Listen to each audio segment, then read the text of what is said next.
Call to order the regularly scheduled board meeting of USD 464 for Monday, March 7th. At this time, I'd ask everyone to stand and join me in the Pledge of Allegiance.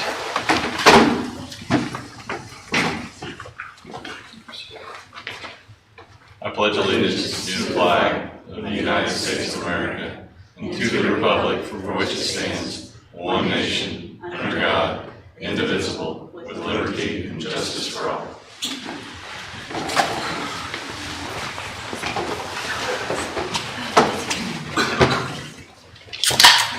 I'd entertain a motion to approve the agenda. Make a motion to approve the agenda. Is there a second? A second. It's been moved and seconded. All in favor, please raise your right hand. Motion carried. That puts the Mr. Farrar and the high school team up. First presentation tonight.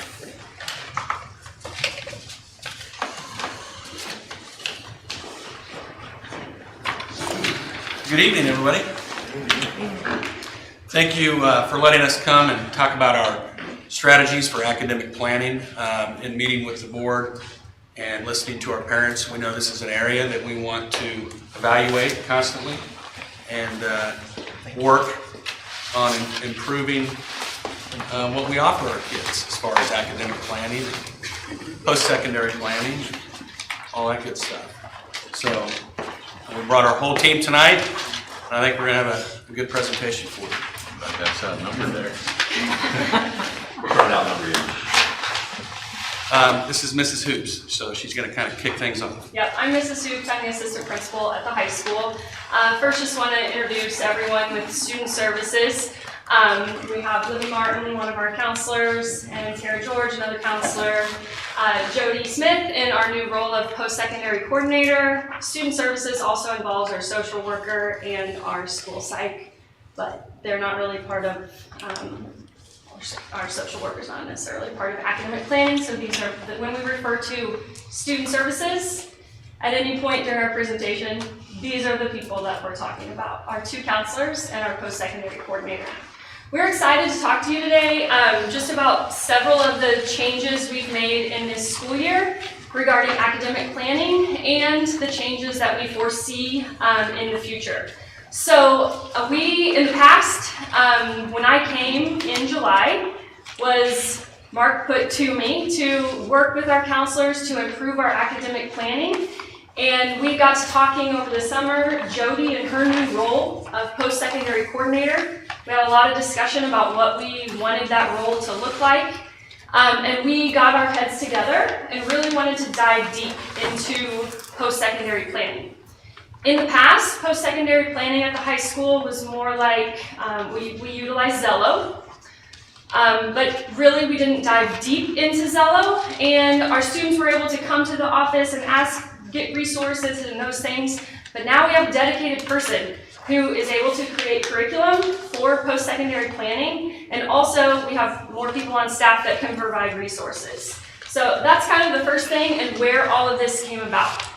KSDE wants every school district to have an individual plan of study, and I'm sure you know what that is already, but an individual plan of study is both a product and a process that begins in middle school. Students need the IPS needs to have 4 different things. These are the minimum components of an IPS. So first, a series of career and interest inventories, which we utilize Zello for that.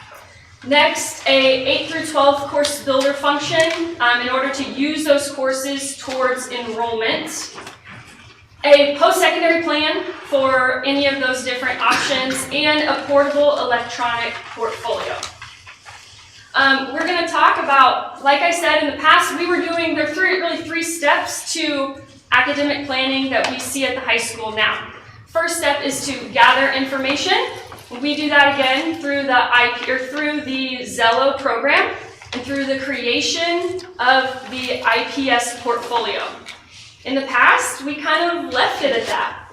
And students thought about their careers, and then they would come to the office to look for resources, but we weren't involved as much in that, and parents weren't involved at the high school level in those conversations. Those conversations would happen at home. So now we have worked to not only create the individual plan of study, but to involve parents in that process and to review that IPS portfolio on a biannually basis and use career goals and post-secondary goals towards enrollment. And that's something we'll be getting into here in a bit. All right, thank you for having us here tonight. I'm going to talk a little bit about what all is involved in that individual plan of study. First though, I just want to say, like, I'm so passionate about careers and just trying to help students figure out where they see themselves in the future and what they would be best at. Like, I truly believe that everyone has certain skill sets and that they're good at in life. And if a student can pair that skill set with a potential career that they love, I feel like that's setting them up for success in the future. I know me, personally, I was a late bloomer, right? I worked in business prior to coming here, but working in education, like, I finally found my calling in life. It took me a little bit longer. So I feel super excited to work with kids to try to help them pair their skills and their passions and find a career that works for them. Sorry, I got off on a tangent, but I'm very excited to talk about it. So individual plan of study, it's an ongoing process from here on out with students. Each student will work to complete a matchmaker assessment in Zello, and I'll explain a little bit more about that here shortly. A skills lab assessment.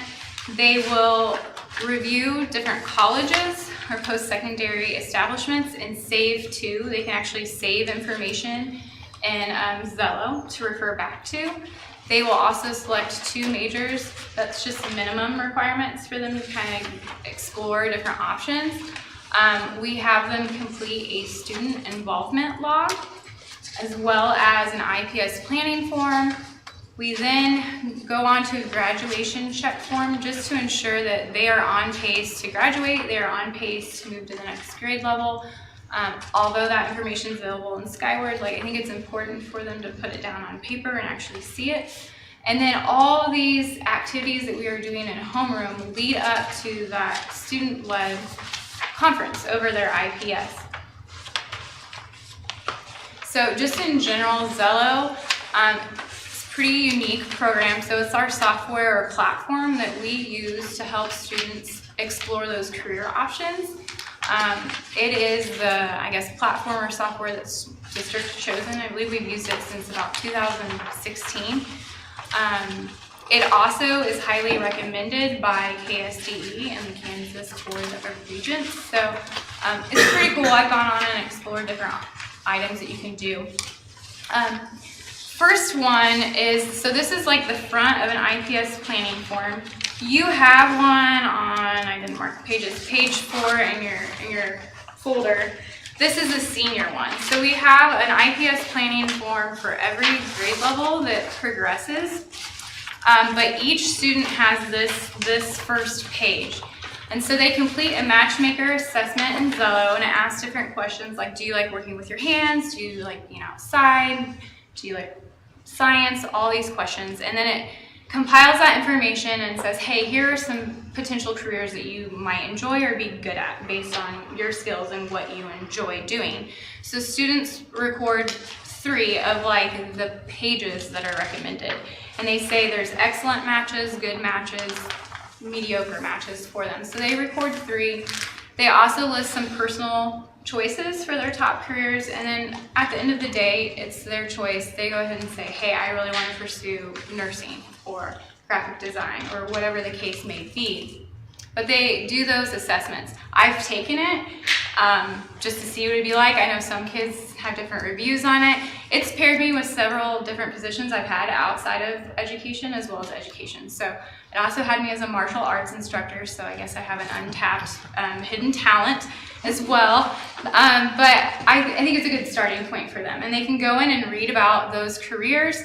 It gives job descriptions about those careers, how you get there, what's the pay like at entry level, median, experience. You can also break it down by geographic. So let's say I really want to move to Florida, but I want to be a teacher. What could I potentially make as a teacher in Florida, so that they can really plan on, am I going to be earning enough in that career in the future for where I want to live at as well.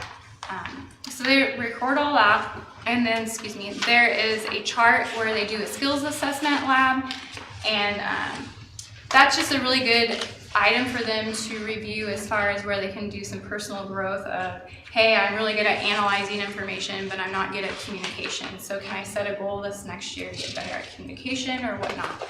So they are able to input that information in that form as well.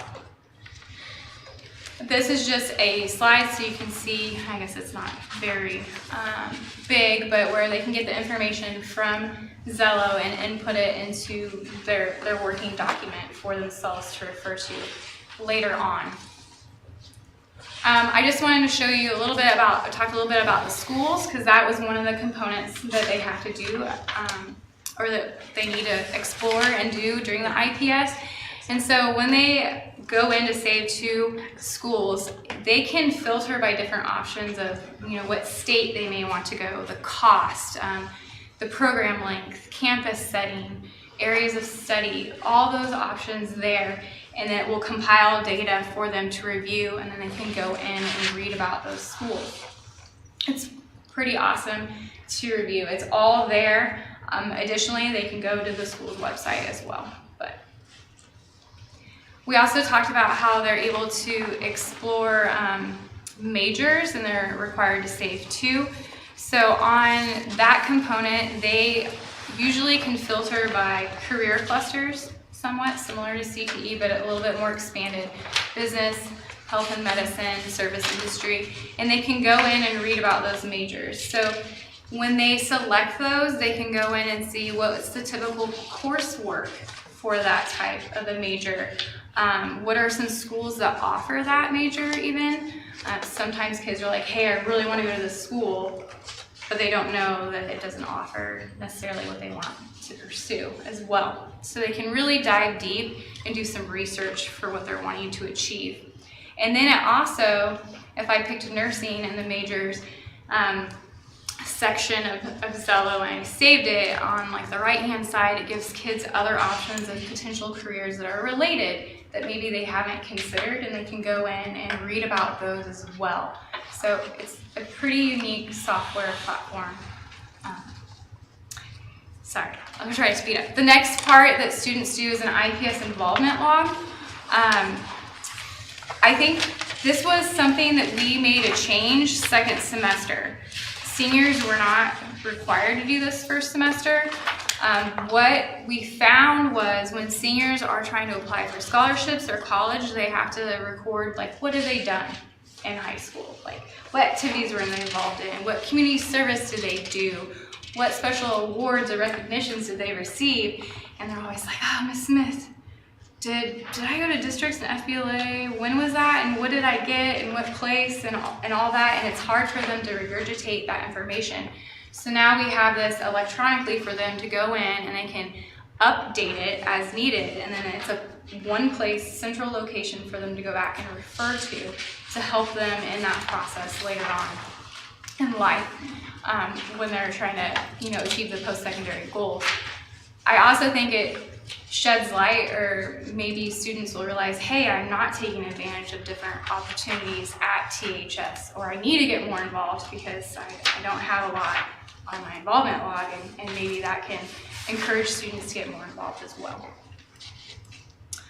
In general, the IPS planning forms that you guys have in your folder, again, I gave you the senior one.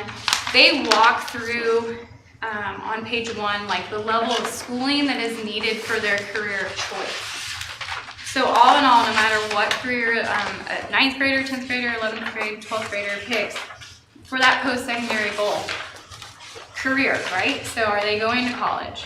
Are they going to a trade school? Are they going to enter the military? Or are they undecided and they're going to go into the workforce? They have to know what is needed for that career.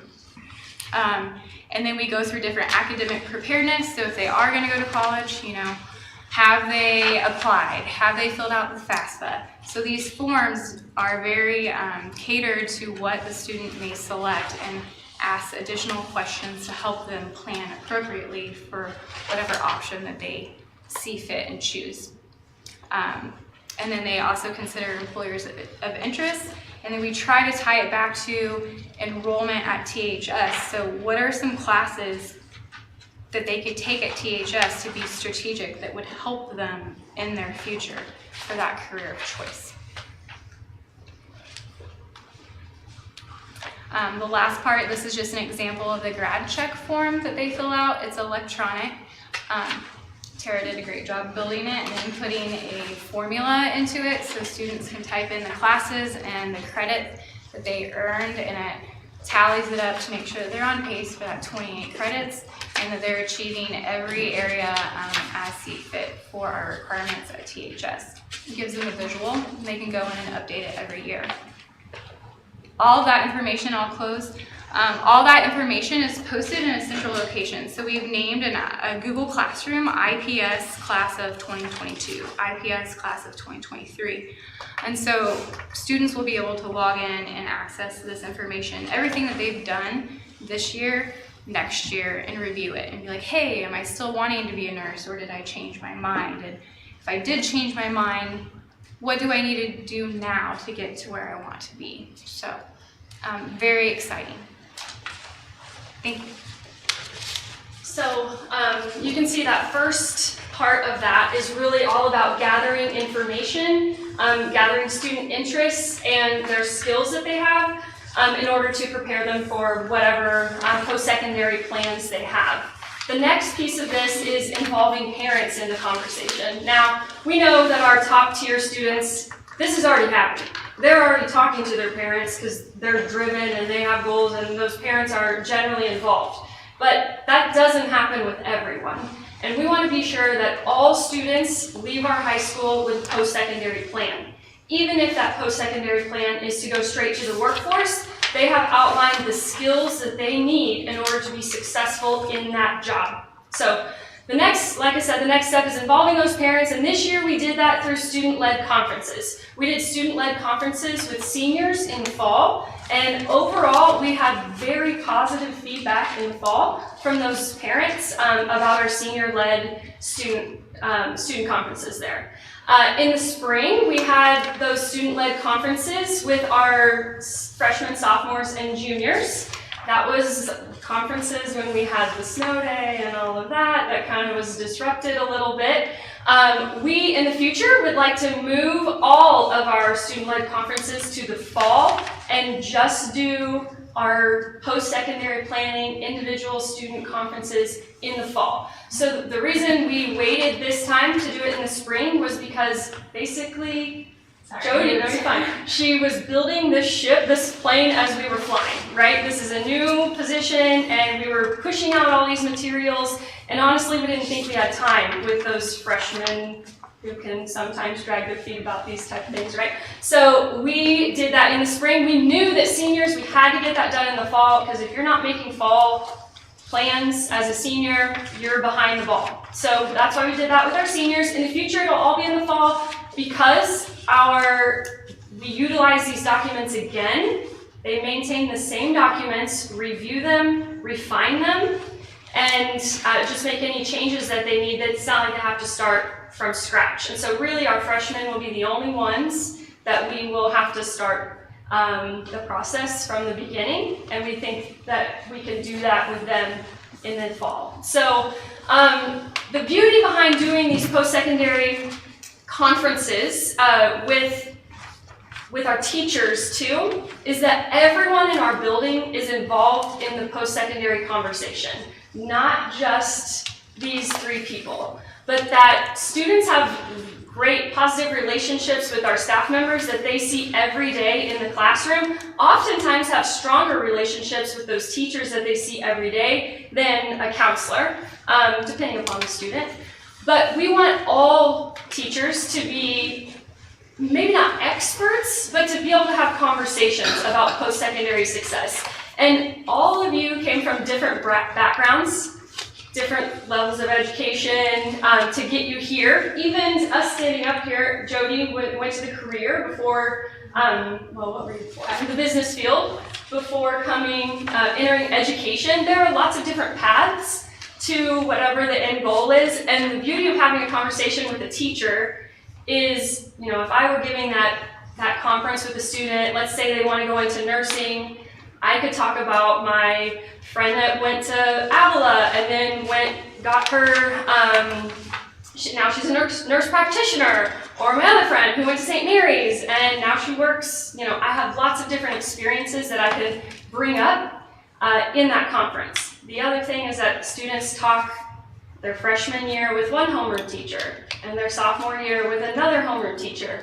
And so as they progress, they're having that conversation with multiple staff members in our building so that people can provide different resources. We do give our teachers talking points as they work with students on those conferences so they don't feel lost. And we give them talking points and refer them to say, hey, if you're not sure on a certain question or content, like a student was asking about tech school, I help out with that, right? So if they don't know for fact or what to recommend for a student, then we encouraged, I had several emails after the student-led conferences of, hey, can you follow up with this student? They had a question about this or that. And so they were able to pass that information along to a student services team member so that we could follow up and make sure that we can have additional conversations with the students and make sure that we're able to help them get to where they need to be. So we just want to involve parents in this process, and we know kids might have different expectations than their parents for whatever they're going to do in their post-secondary, after graduation. And if a student says, I'm going to go to Yale, and then the parent says, how are you going to pay for that, right? This is a conversation we need to be having from freshman to senior year. So the next step is using this information to guide us in enrollment, and we have big plans for that in this spring. Yeah, one thing that we did is we have been sending out a couple different parent surveys this year. Jody sent some, we sent one, and we got some really good feedback about things that we just want to hear back from parents, which helps us improve our program. And we learned from one of our parent surveys that parents are wanting, as well as we, but we're wanting an increase for our students. One, face-to-face time, so we're going to do that. We're going to meet twice a year with our students individually. We've done some small group meetings, but we're going to do individual sit-down one-on-one meetings twice a year. So as you can see up there, we've got once in the fall, we'll be meeting with our students, and then again in the spring. We're going to start that this spring, and we have a checklist. You guys have a copy of the checklist. On the screen, we just threw up our freshmen and our seniors just to kind of see how it progresses, the topics that we'll talk about. But you guys have an exact copy of what we'll kind of be talking about. Obviously, there's going to be other things that are going to be thrown in those conversations as we go throughout the year. But we'll have a meeting with students twice a year and increase those services. So we learned that from our parents, and then we also learned that parents want a few more resources, not just electronically, but also some hard copies. So we'll talk about that here in a minute. Sure. So our first meeting will be in the fall, typically with students. We would like to focus in the fall more on their IPS, reviewing that, talking about their career goals. And those checklists are designed to help students be forward thinking, either about the next semester or the coming school year. And they're split up by grade level as well, and so we design those in such a way, like I said, to help them be forward thinking.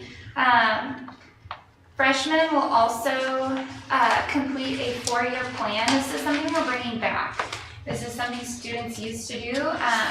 We kind of went away from it when our shift went to mental health, which is also important, but we're going to bring it back because we think it's a good idea for students to look at their plan for their 4 years in high school. This will be something in the future that will be part of their IPS, and it will be a live living document that they can review each year, have your interests change, as your career goals have changed, or as you've taken classes. You may decide you really like a class, or are interested based on things that your friends have said. So the 4-year plans will come back, And then in the spring, which will be starting this year. This is an example of our enrollment form. I believe it's also in your folder. We tried to include, because this directly links to their IPS, right? Whatever your career goals are should dictate the classes that you're taking. So the bottom of our forms each have a spot for us to review with them. What is your career goal? What will that require? What kind of schooling? And then even do you plan to play like sports in college? And so we will review that with each student individually and then help them request courses on that form. So something else we're bringing back for the spring is to do a college and career fair. And that will be at our parent-teacher conferences in the spring, right? Some ongoing services that we are going to continue to provide and then increase. We meet with our classes, but we want to increase, again, like I said, increase a face-to-face time with students. So starting this spring, and then it will continue to occur next year, is we're going to do once a month class meetings. So the first week of the month, we're just going to get everybody in a routine of Tuesdays. During our chieftain time, we're going to meet with seniors. Wednesdays, we're going to meet with juniors. And part of that will be that checklist items that will be like, hey, National Honor Society is coming up. Things that we constantly are reminding them through email or announcements, but we get to physically get them in a room together and kind of give them those reminders about what's coming up and future things as well for the next semester. Another thing where monthly newsletters and communications, not just to our students, but to our parents as well. We will be doing an increase in communication. And I mentioned resources. In one of our parent surveys, parents had asked for, some really like electronic and some really want the hard copies. And I get that. Some are like, well, I want something to see on my refrigerator or to have in my purse. Not everybody has a purse, but something that they can have and look at. And so we have created those resources. We started some of our enrollment meetings today. We gave you guys a copy of what some of those look like. So in the back, you can kind of see, I'm going to go through on the next slide. In the back, if you get past the enrollment forms, you can see some of the resources that we actually gave to our students today. So like a senior, and actually we did it we're gonna do through all 4 grade levels. So we're gonna get a copy of next year's ACT test dates. When is the ACT happening? We're giving that to them now, but we're also gonna be emailing this out to all parents. We'll have it available, constantly send out electronic copies for everyone. We have a college readiness checklist for all the seniors that they're gonna be getting. A hard copy attached to their enrollment form for them to take with them. Hopefully it makes it home. If not, we're emailing it home as well. So we're trying to provide resources not just electronically, but also in that hard copy form so that they can have it in multiple places. And then again, we'll post it on our website. We'll send them out as reminders as things occur. We've got a calendar that we're working on, and we'll continue to update. That's a year at a glance or a month at a glance of things that are coming up. So again, those are some things that we're going to be doing. But at the end of the year, we always do some things with our seniors, just kind of senior exit items checklist. We always have our seniors throughout the year complete a post-secondary form. It's a Google form. They do that around April, May. They usually take, I've tried it in the fall before and it does not work because the majority of our seniors are just not quite sure what they want to do, or they haven't finalized. They might be waiting on a scholarship. So we've started it. We set it in April, May to fill out this post-secondary form. It lets us know where they're going, where we need to send their final transcripts to, if they've received any scholarship dollars or announcements, awards that we want to be proud and make sure that we give them accolades for. So we have done that the past several years through a Google form, and if they do not, we have a checklist of our seniors. If they do not fill it out, we are hunting them down. And Mary Welsh is one that's really good with our seniors to help us make sure that they fill it out. And they have to do it even before they get their cap and gown. Sometimes we're like, fill this out real quick before we hand this to you. So we want to know where they're going post-secondary. And just kind of wrapping all that into the year stuff with our seniors. And we'll do that again this year. Have you filled out your FAFSA if you think you're going to a 4-year? Do you need to do that? Do you need help? just end of the year wrap up. We're actually gonna have a meeting with our seniors on Wednesday. So that's a big individual, or a big class meeting, not the individual meetings, but that's just kind of, these are the things to come. And then we will also meet with them individually. And our end of the year meetings with our seniors will begin during state assessments, Yes. when they're not taking state assessments, so they're just in a study hall time and we can pull them for that. And I'm not sure you quite mentioned this, but after each of those individual meetings, we will be sending the resources that were given to the student and also a synopsis of the meeting to the parent. So biannually, every parent should receive an email that says, I met with my counselor today, these are the things we discussed, and here are the resources. So we have, this will be good for us as we have the spring coming. We can do it this one time. We'll be ready to go to start the year strong with that when we begin next fall. So the other just goals we have for future planning, like I said, we were kind of building the plane as we went this year, and so we have ideas for how to better train our staff so that when they're guiding our students through the process and the Zello process in homeroom, they can give them more attention and more guidance on that process. We also have big ideas for how we can brand this process a little bit better, push out some information about it so our parents can really see the value in the resources that we're providing and the advising that we are providing. We just want every single student, no matter how, where they fall on the achievement chart, we want every single student to leave with a plan. Not that they come searching to us for a plan, but we make sure that no matter what, every student leaves our high school with a plan. Thank you for your time. Yeah.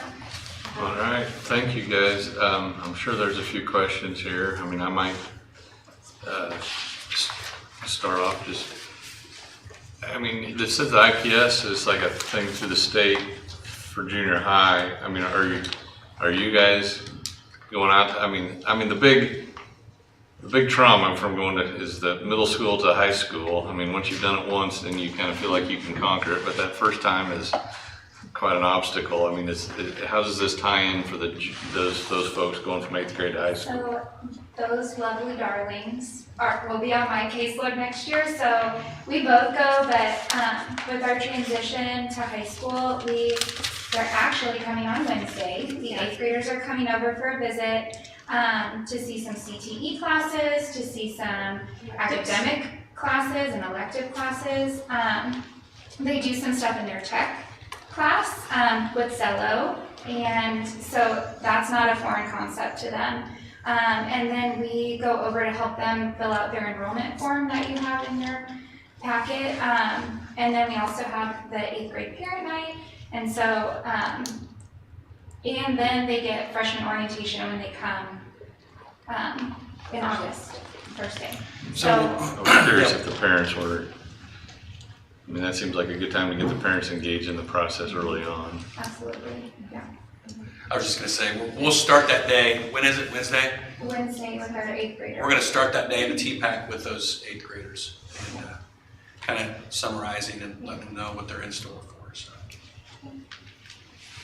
I'm sure I'm not the only one, like I said, I do have a few questions. And I appreciate all the information tonight. It was really good.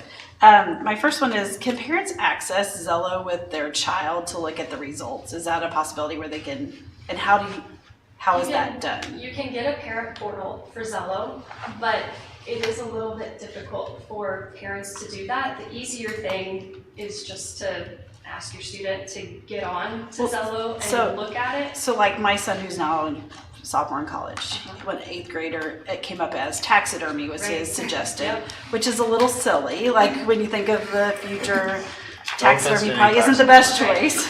So it would have been nice then, like he's like, it said I should be a taxidermist. It would have been nice to have maybe some information to go along with that. Like this is really the skill set that it's identifying for him. And so that's why I was wondering if there was a way for like parents to look at that with their child and say, oh, okay, now I see why it's saying taxidermy. And maybe it's the skill set, not the job itself.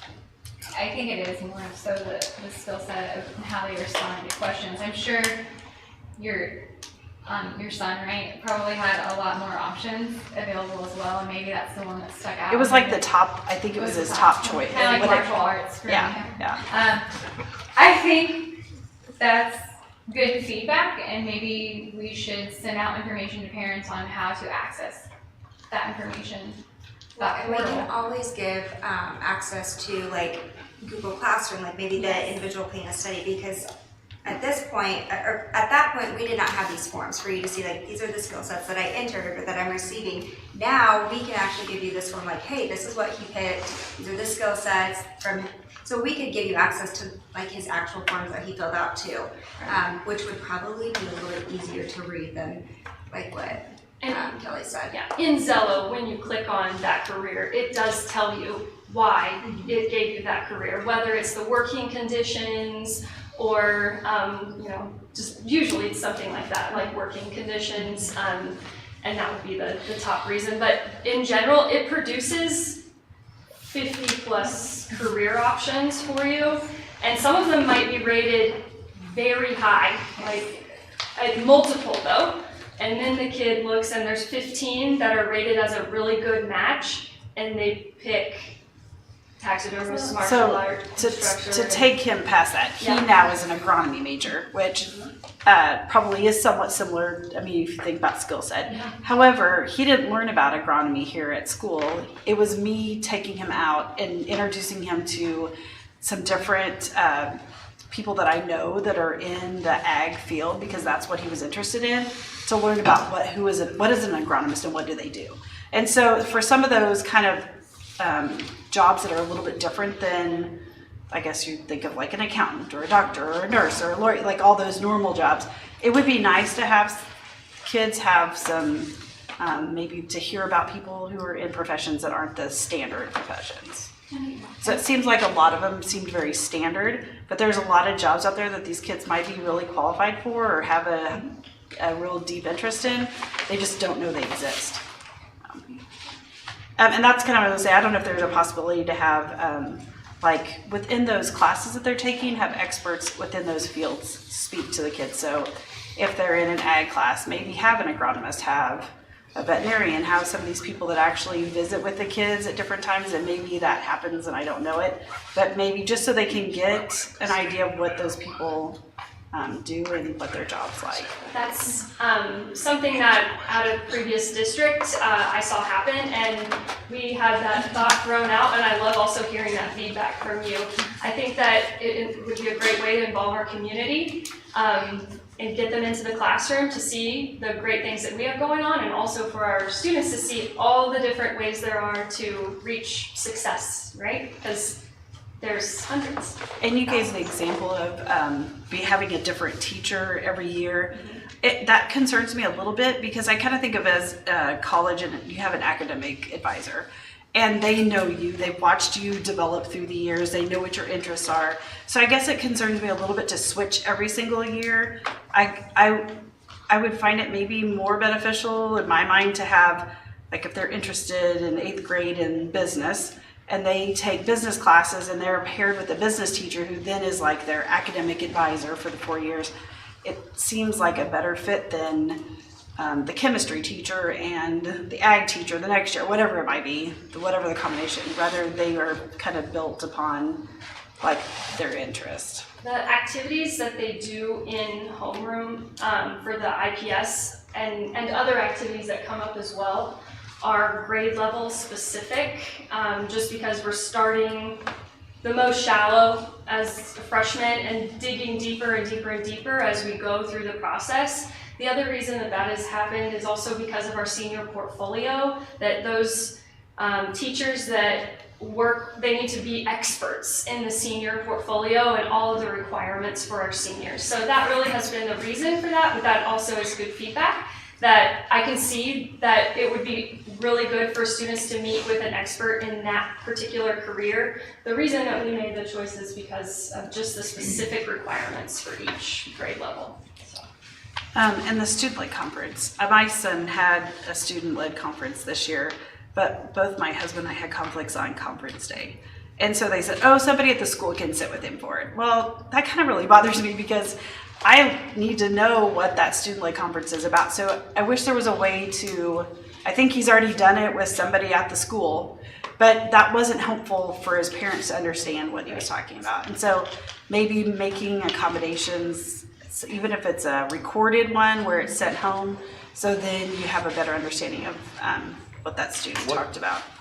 On that, when I've been in the student-led conferences, it's been my child doing a presentation and the teacher is off in the corner of the room working on something else. That's not I've how never ours had work. it to where the teacher was involved. No, we didn't do it this year. But We that's got been that years feedback from another parent, but that's not how ours happened this year at all. It was the parent and the teacher and the student right there, the three of them having a conversation. The teacher had guiding points. Tell me about your career choice. What do you see here? And talking points. Why did you choose that career? Yeah. And the kid, just helping the kid to have the conversation where the parent is sitting there. And then Stephanie, back to your point, we didn't want to, especially with snow day, that we had all of that, we want kids to feel confident and present to someone, talk to someone about their career choice. And so we made the concession that students talk to an adult in our building.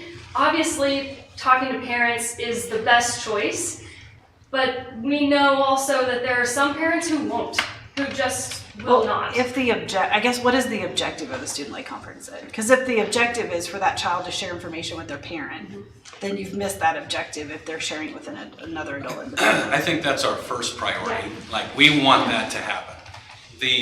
Using an adult in the building is the last step. So if a I parent even wanted had to a make that time, up, like, I said to him, here, I'm available these times, like not that day, but another time, and he said, oh, it was during a class time. And they said, oh no, they said to have somebody else in the building do it.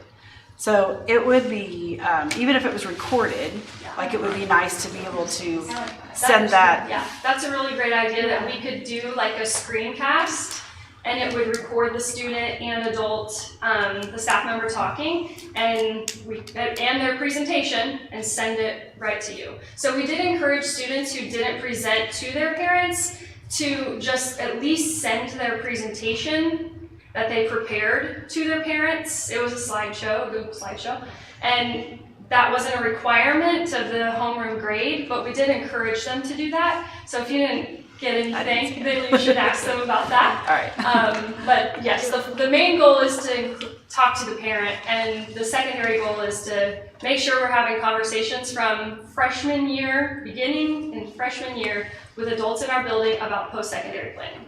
I have two other really quick questions. Oh, I want to touch on that really quick, and then you can go back. But when you say it was a requirement for their grade, I have 3 kids in the high school, and it was only a requirement for one of my students for their grade. So I think that there were, so I don't know. I mean, I think that there's, like, if you go back to Hattie when my senior, when she had to do hers as a senior last semester. So they said it was required, but then I asked the question, so what if they don't do it? Then what's the penalty? And there's no, I feel like you can't have a requirement unless there's a penalty for not doing it. But also, I just think there are some things missing because, or as far as making sure that every student's then. So, I mean, I guess my point is that if it's a requirement for the grade, just so you know it's not, because it's not a requirement for every student, because I have 3 and only 1 had to do it. So I just think if that's what your goal is, then you just have to go through and fine tune that. Yeah, it was not a requirement for our seniors during the first semester. And so then we learned from that, knowing that students are grade driven, right? And we felt like we would probably get more to have that presentation if we connected it to the grade. And we did do that in the spring. Jody has developed standardized grading that is pushed out to our homeroom teachers. But if they're not utilizing that as their grading, then that falls on us that I need to check to be sure that every teacher is grading those things correctly and that their grade books are accurate. So your senior would not have a grade Right. for their presentation, but Yeah. second semester, your other two should be graded appropriately. Well, only one was, so Okay. I think that there's some things to fine tune. That's just part of what we talked about with the PD of trying to learn from how things have happened and present to our teachers so that they feel prepared and they know, maybe even just setting up their grade book with them with all of the assignments, all of the point values, so that they know exactly what is supposed to be in the grade book and what is not. So, because all of this was a change from last year where homeroom was just graded however they wanted, really. Zello assignments were graded specifically, but then some teachers did participation points, and so the value could be different, depending on what homeroom teacher you had. So we really were just trying to focus on the IPS and standardize that, but there is definitely room for improvement with this process, with this ongoing process. Well, I mean, I think it's a good process. I mean, I've got a little bit mixed opinion because I feel like we're in the opportunity business. We're providing people an opportunity. If they don't take advantage of it, I mean, that's really it's a little bit on them. I mean, I don't really know, but penalizing somebody if they don't take it seems a little punitive. It's their opportunity to take advantage of it. I mean, some parents may want to have their speak in front of their kid, you know, and some, I mean, we have these routine conversations in my house all the time, so I guess I don't feel, I guess, is that I need to be there for every one of those Right. things at the school.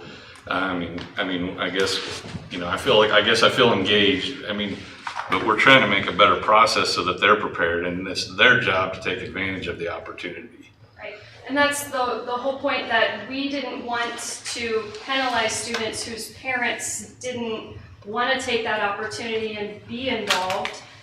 The points for the conference are simply that you have a conversation, hopefully with a parent, if they want to be involved, but with any adult in our building. We just know that those conversations, getting students talking about it early is what matters, and that's where the points come from. Yeah. So. Those conversations are routine in some households. They're not in all, and that's a big part of this process. Just a comment, it would be good to include, you know, you have the list of 9th, 10th, you know, junior, senior, to include what you mentioned on the 8th grade side, because it really starts in 8th grade. You know, there's a smaller checklist on 8th grade. That would, because I saw middle school, but I didn't see anything there. So I appreciate you filling in on that. I had a question on internships. So I had someone in the community reach out about, okay, who do I contact for internships? And this is a high school internship. It's a new company that's in town that's moving their headquarters here. Great opportunity, but it wasn't clear or easy for them to figure out who do we contact so that they'd like to hire, you know, a couple high schoolers this summer. So how does that fit into this process or this team here on being able to hook folks up? I usually try to help organize that or facilitate that.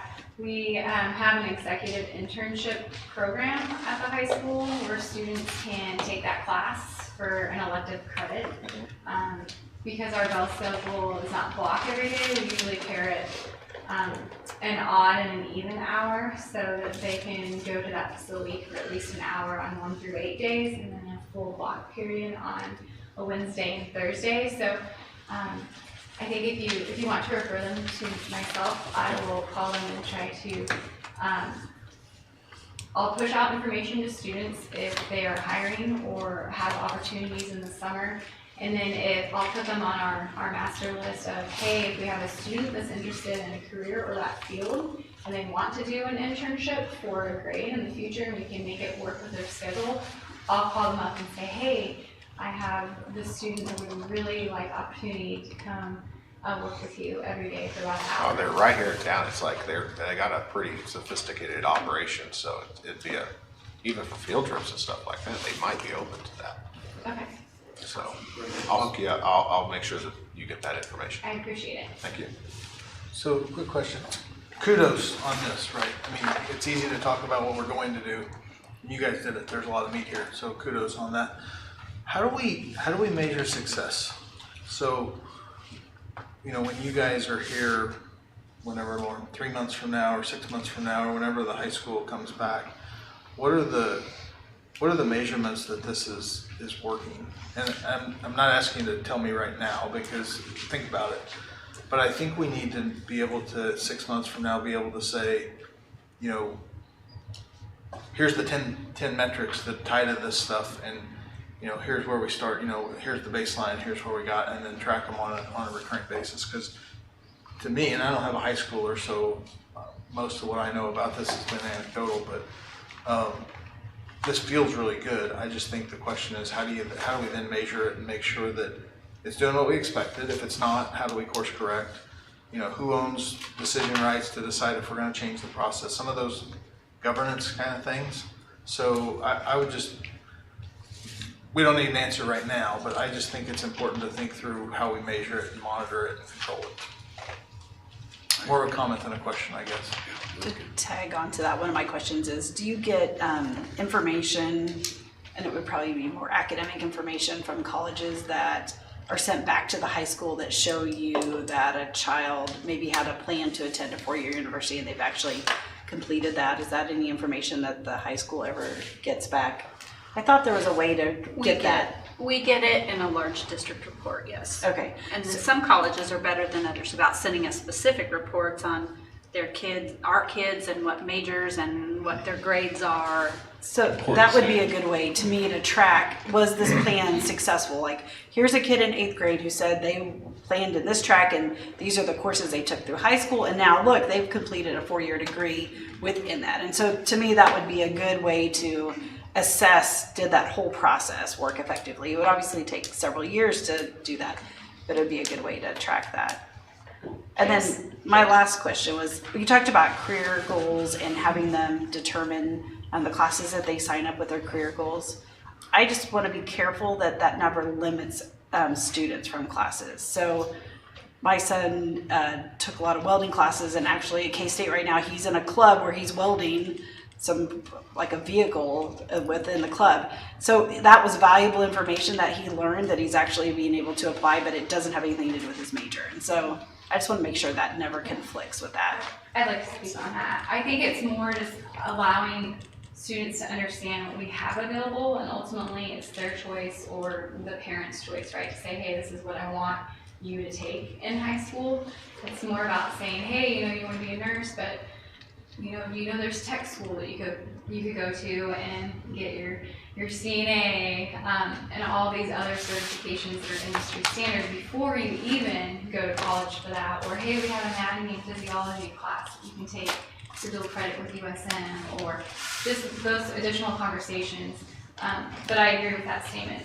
Ultimately, I think there's benefit in our variety of our electives, but more so just trying to make students aware of what we have, and then ultimately it's their decision, Yeah. their parents' decision. Because we're going through something similar right now where it's like talking about dual credit, and the challenge is that you just don't have, like, you have the rest of the path, right? So the semesters, like, if you go dual credit, this is what the rest of her high school looks like. What we don't have is like a side-by-side to say, what's the opportunity cost of that? So if she does that, what is she not able to do? Like, and it's a lot of schedule driven as well as time driven. So that would be extremely helpful if you could see, you know, okay, well, if you're going to take all these welding classes, what does that mean that you aren't then taking? And so that you can make a, you know, decision, understand that trade-off.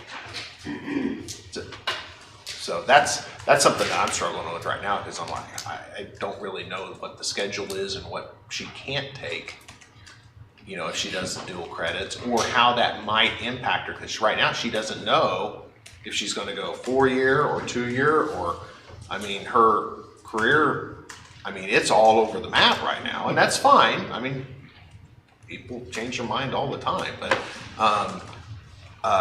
it's just understanding, okay, what these options and paths look like, the different ones. Isn't that the point, though, the one-on-one meeting? I mean, now we'll have more one-on-one meetings. So yes, we can I think sit that is down a huge and part. We got the parent involved, so we can try to avoid. Well, and she's been scheduling with Jody, and I went up there for one of them. But to have it as a regular, like a plan, like every, the two per year, that's amazing. And then, but we haven't seen yet, like, okay, how do they compare? That's what we haven't seen. The master schedule is not something that we. But also our enrollment forms, maybe we didn't put them on here, and maybe this will help. Like on the back of the enrollment forms, we have put a course list. So obviously as freshmen, their options are fairly limited, right? They haven't taken a lot of the prerequisites for those upper level classes, but that might, she's got one, I do. But it'll show options of what's available. So maybe that's what you're talking about, like. But for her schedule with our course master, like it's really hard because it can fluctuate. Right, and from year to then, year. it's like, oh, these are at the same time. And when you get up to those upper level classes that are singletons, ultimately you have to make choices of if you want to take trig and you also want to take band, although we try our very best to not have singletons at the same time ever, but there are times where kids have to make a choice. And that's fine. I think what you want to know is, okay, in 2 semesters, if I go this route, I'm going to run into that roadblock at that point in time, and not think you're on the right path, and then you hit that semester, then now you're in a bind, because the later on you go and you're in high school, the less options you have left. So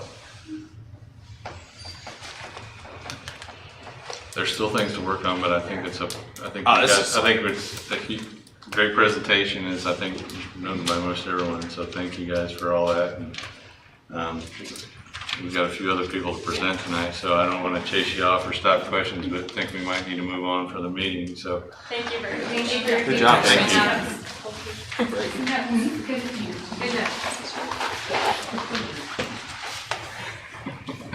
Good job. He'll be back.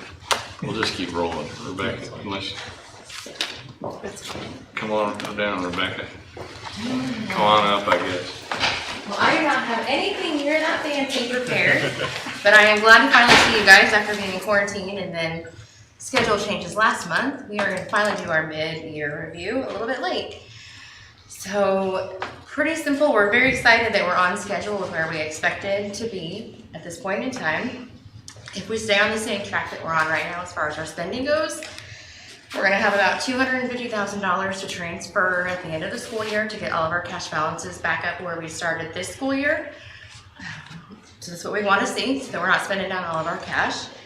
And we will be reevaluating this come May, and we'll have a better idea of where we'll actually end at that point in time, since we'll be so close to the end of the fiscal year. It's primarily the cash balances report. Yes, that's you in update the, all the time, and you're kind of that's in giving the an overview. packet. I think it's in the treasury thing packet. So,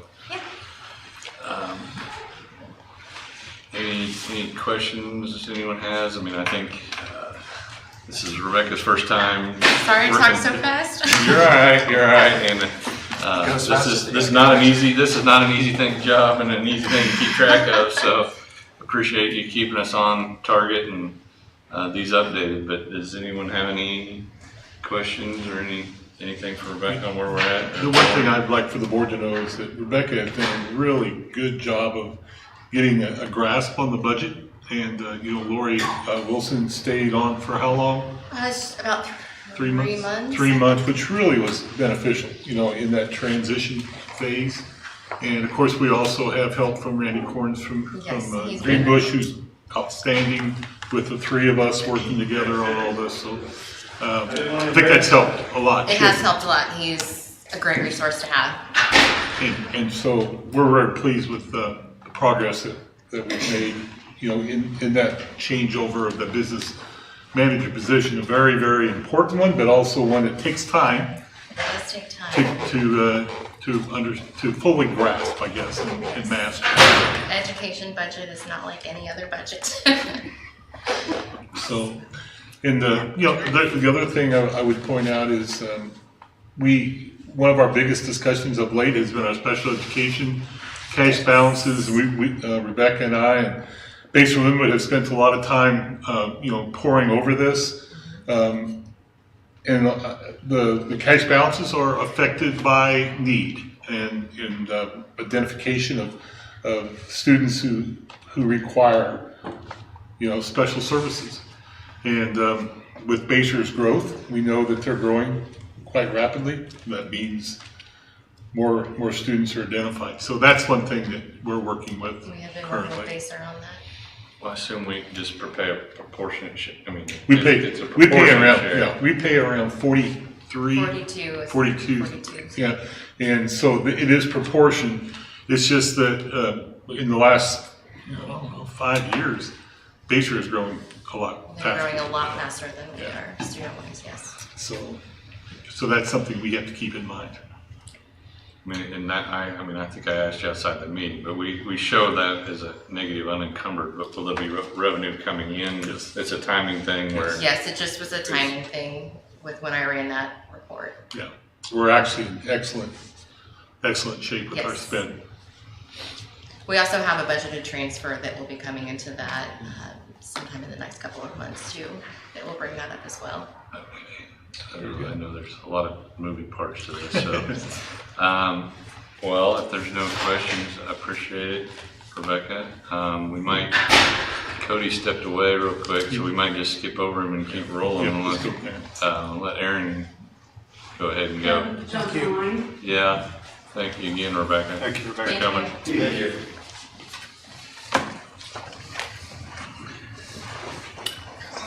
Where's the piece about?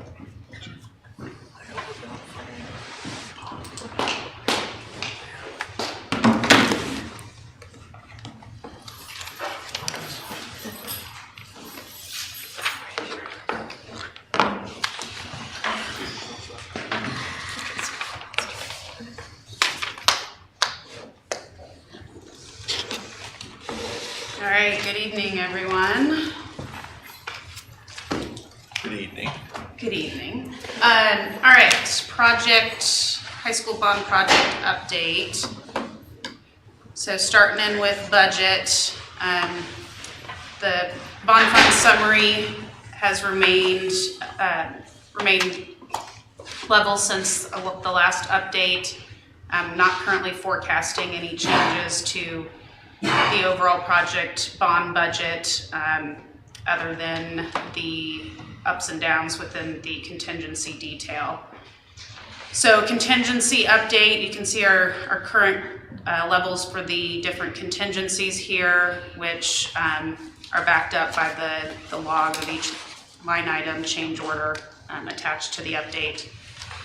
So the biggest thing to point out here, the forecast for the district GMP contingency. So it currently sits at about $557,000 and forecasting that down to $490,000.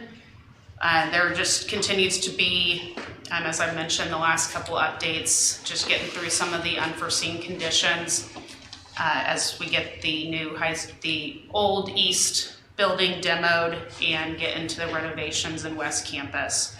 So a couple of the big things that make up that 60 or so thousand that are upcoming, still some costs for electrical unforeseen conditions from the East Campus. There were some changes made in the athletics to the lockers and officials' rooms. Some cleaning up, some chart changes from finishing up the Learning Center with some additional grading work that was done to improve drainage, and some West Campus unforeseens and changes there, just getting into the little details. Couple rooms that needed flooring demo that hadn't been picked up on the plans, and things like that. So with that said, we're still, I'm gonna jump down to the last page of the contingency log. So the current status of that district GMP contingency is at 44% used. So still well ahead of the 65% completion of the project in that one line item. The other contingency columns are well above that. So still feel pretty good about it.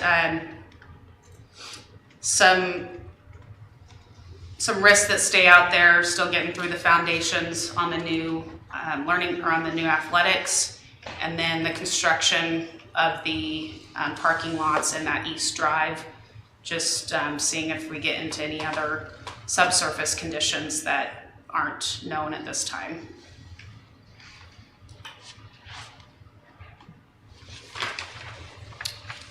All right, in terms of schedule, still on track to hit the July 1st substantial completion date for the West Campus renovation, and the summer work at the East Campus, which will be complete just before school starts next semester in the fall, and then still on track for the substantial completion of the athletics addition right at the end of the year. Could we add commissioning to that key milestone dates? Absolutely. I'll get to that later. Do not have a date for that yet. We're starting to schedule some of those planning meetings. So by next month when we meet, I should have that. And I can add that.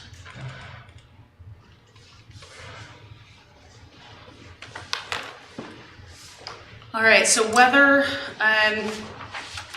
Despite some cold weather in February, there were 5 contractual weather days and only 4 claimed. So no impact to the timeline there with that. We'll keep an eye on that. Anytime you're obviously working in the ground through late winter, early spring, could have some weather delays if we get a lot of precipitation. Key deliverables and inspections, the Learning Center roof punch list, we should be able to schedule that here in the next week. What has dragged that out has been some constructability issues with the rooftop screens.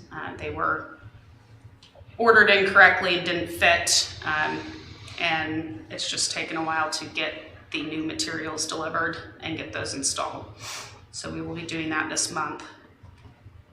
Gym flooring shop drawings. So this has been kind of a critical item that the whole team has been watching carefully. So we have started, McCown Gordon has organized bi-weekly team meetings that include the athletics and high school staff, along with DLR and their subcontractor, to go through all the gym flooring and gym equipment shop drawings and make sure all the lines and the measurements and all that are accurate before that order is placed. So July 4th is our target date to have that all completed. Athletics building pad inspections April 4th? Sorry, April 4th. Athletics building pad inspections will be ongoing this month as they finish the demolition and start prepping the building pad. And footing inspections will follow as the remainder of the footings get placed in April. So have some key milestone dates here. The West Campus abatement is currently being finished up in the phase 2, the southern half of the West Campus building. East Campus structural demo is complete as of the end of last week. And just cleaning up that area and getting everything out of the way. West Campus, we'll have some ceiling grid going on this month. And as I mentioned, the East Campus will begin the building pad prep on March 14th and footings and foundations right at the end of March.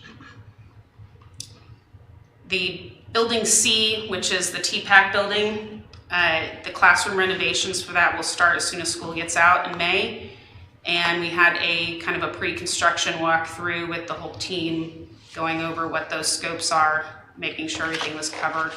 They actually went ahead and took over a couple of the rooms early, along the east side of the gym and the east and south side of the gym to start work on those. So east site work will be ongoing this summer when school is out, and the precast is still on schedule for June 3rd with a dry-in date for the new building in September. One of my item I didn't put on there that I should mention is the replacement of the rooftop units for the existing Hvac and gym that was approved by the board. So those are ordered, and we are setting up a pre-installation meeting between that contractor and McCown Gordon's folks here right after spring break, so we can start coordinating how they're going to work around each other this summer with the steel and precast going on and getting those units hoisted.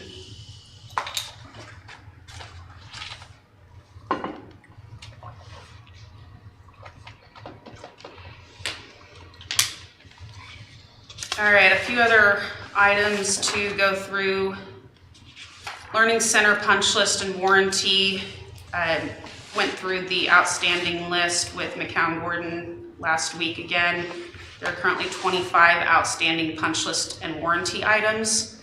Most of those are going to be completed over spring break. About half of those are from light fixture lenses that were missing or damaged that have just taken a long time to actually get here.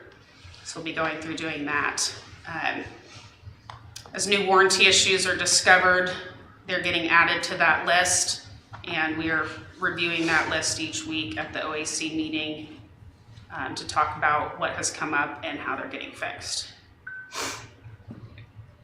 So just an update on the Learning Center HVAC leak. We've been having weekly meetings with McCown Gordon, their subcontractors, commissioning agent, and DLR's engineers, just reviewing the steps that have been taken to verify what happened and make sure everything's wrapped up. So commissioning has been completed. Casey Mechanical went back through and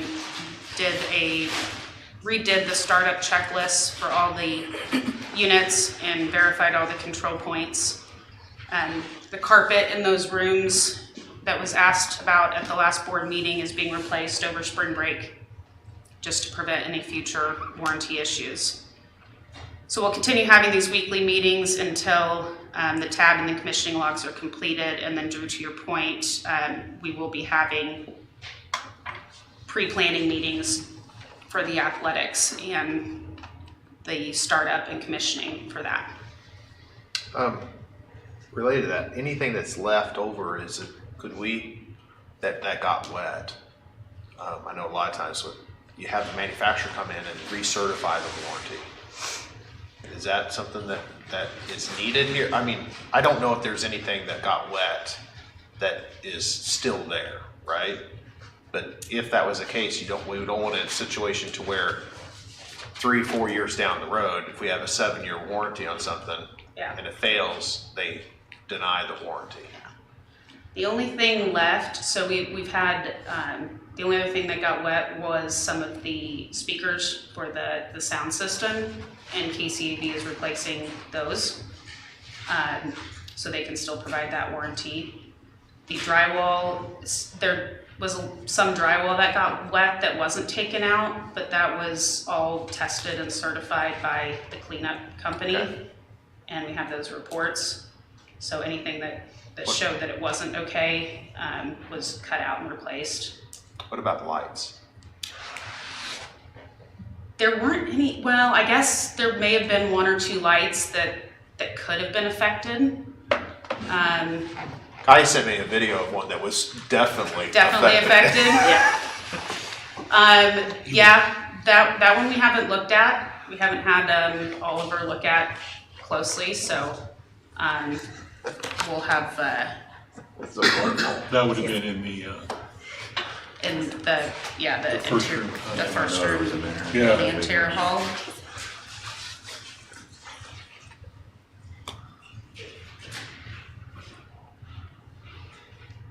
I will check on that and let you guys know.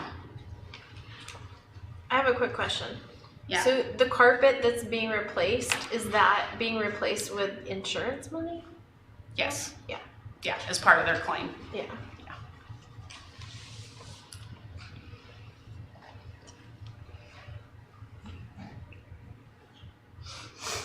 Okay, Learning Center HVAC commissioning to tack on to that. There are currently 2 outstanding issues on the test and balance report that are pretty minor in nature, just have to do with verifying design set points. The commissioning, as I mentioned, is complete, and that final report is due on Friday. That's Wednesday, on 3/9. Unforeseen conditions, nothing major new here, just kind of trying to track up and get pricing submitted for some of the issues that were found during the demo process. And at West Campus, there's some insulation being replaced on a pipe that was not in good condition that was found. Oh, there were also, this came up this morning, just some existing drywall cracks in some of the soffits in West Campus that drywall is to stay existing. So we're gonna have them go through and repair those cracks before that all gets painted under the renovation work. Spring break work, just so everybody's aware, there will be a few things going on in the building over spring break. They'll be fixing the hump in the concrete floor from the polishing, and we'll be repairing some of the concrete grout joints that had cracked out. And as I mentioned before, we'll be replacing the light lenses throughout the building that were damaged, and installing some additional storage cabinets. And probably some other furniture. There's still some miscellaneous furniture going on. So moving, good transition into athletics and West Campus furniture. The West Campus furniture order has been placed and is on schedule for delivery July 5th. And the note I have in here about the athletics furniture and the cost increase, we actually got that worked out with Scott Rice this week, and they were able to talk to the manufacturer and get that increase voided. So there will be no cost increase to the order that was previously approved by the board. So they will place that order, and then it will be held to ship when the project is complete in December.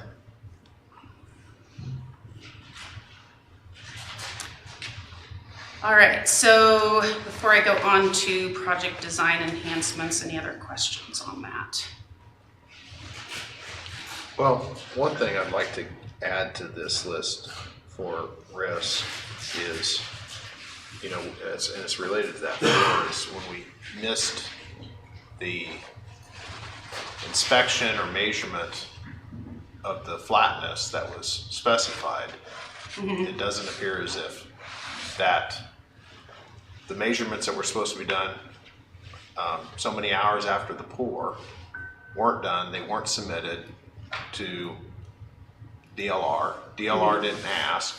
And then through that entire process, nobody recognized until recently that there was a requirement for all of that, that would, in theory, have avoided that whole situation, or at least brought it up long before we moved into it. So I think you're going down the road of the purpose of our special meeting that we were supposed to have on Thursday. But I think that that's something to be tracking as far as how are we improving on that, submittal process, making sure that everything that's supposed to be done is actually getting done. To that specific point, yes, I think the consensus from the team was that nobody realized that it was in the spec and was required. I've gone back through with McCown Gordon DLR, and they did submit a submittal schedule, which was reviewed by DLR, and that's what they've been following through the process of what submittals they're going to submit. We are probably about 95% of the way through submittals on the project. So just ask them to go back through and double check that there's nothing that DLR expected to get that they are not getting. They confirmed that so far they've had no concerns with what they've received and are reviewing it. So we're gonna keep reviewing the submittal log at each OAC meeting and talking about what's upcoming. Okay.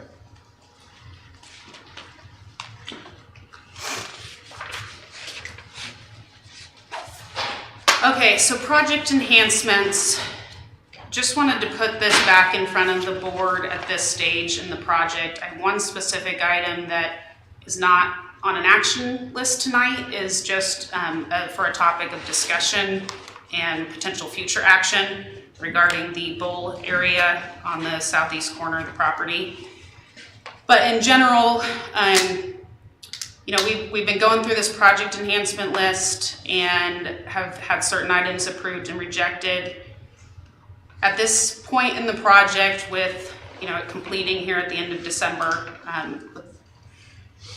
it's getting to the point, especially with the current market conditions and lead times on materials, that anything on this list that is not enacted on in the short term would most likely not fit within the end point of this project, which is not necessarily a bad thing, but just from an expectation level of, hey, if we add some of this stuff on at the end, it may last longer, which means if it's going to be something McCown Gordon does, that may extend their time needed to be on site, which equals more costs. So just wanted to run through these, talk about what's on the list, what's still on the list, and what could be considered in the future. And then I'll go into a little bit on this, specifically on the bowl drainage, and take any other questions you have.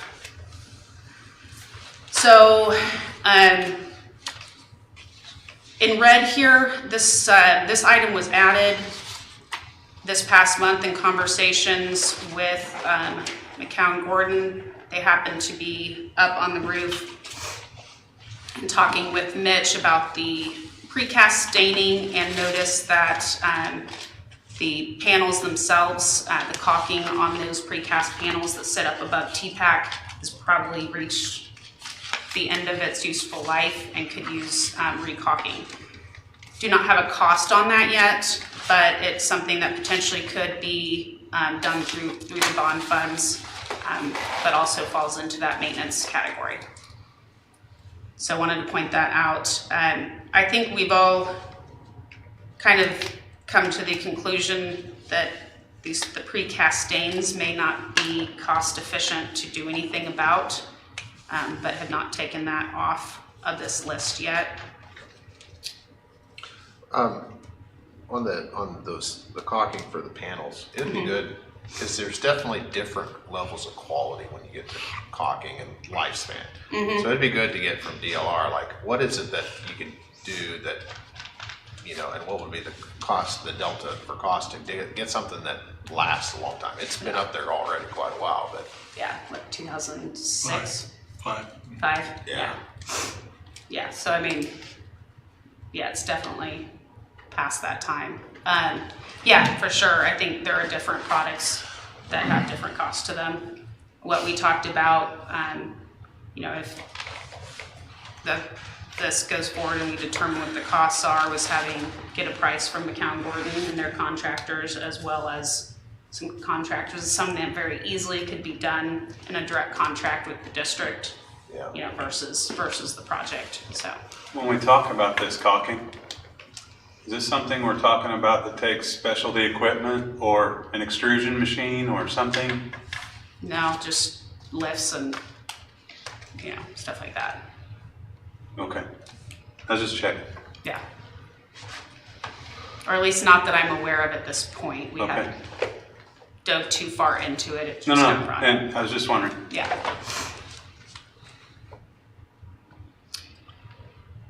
All right, so everything else in this first section of gym and Hvac has either been approved or rejected at this point.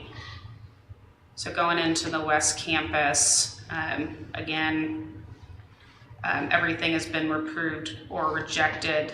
I did have on here this HVAC piping, which was evaluated and not an issue, so I did not have that taken off, but that can be taken off. Is that what we were talking about earlier? Yeah, yeah. So it was tested or inspected, or? It was inspected by the engineer, by P1 Group as the maintenance contractor, and by the subcontractor. Okay. Yeah. New Learning Center, again, both of those have been approved. So moving down to site, the two items that are kind of out here are the fencing and sidewalk. I don't think we're ready to revisit that conversation yet, just pointing out that those are still on the list. And then this last line item 20 for the bowl drainage that I'll get into here. Under FF&E and services, still have on the tracking list here for the CTE, classroom furniture, and finished renovations, including the AV portion of that. So those are kind of all in one that will be a future discussion. All right. So the infamous bowl.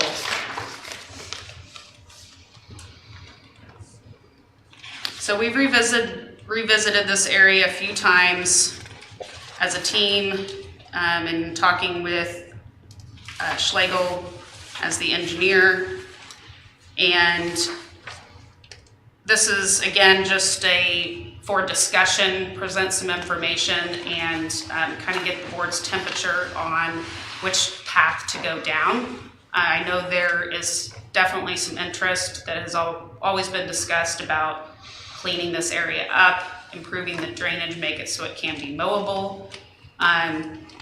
There are different ways to do that have different price tags. So before going down the path that has a much bigger price tag and having the engineer design a bunch of stuff, we wanted to talk about it and see what side of the fence we're going to land on. So, Can I ask a quick question? Yeah. So this area has to be, it's not usable for anything, like a parking area or? it could be in the future.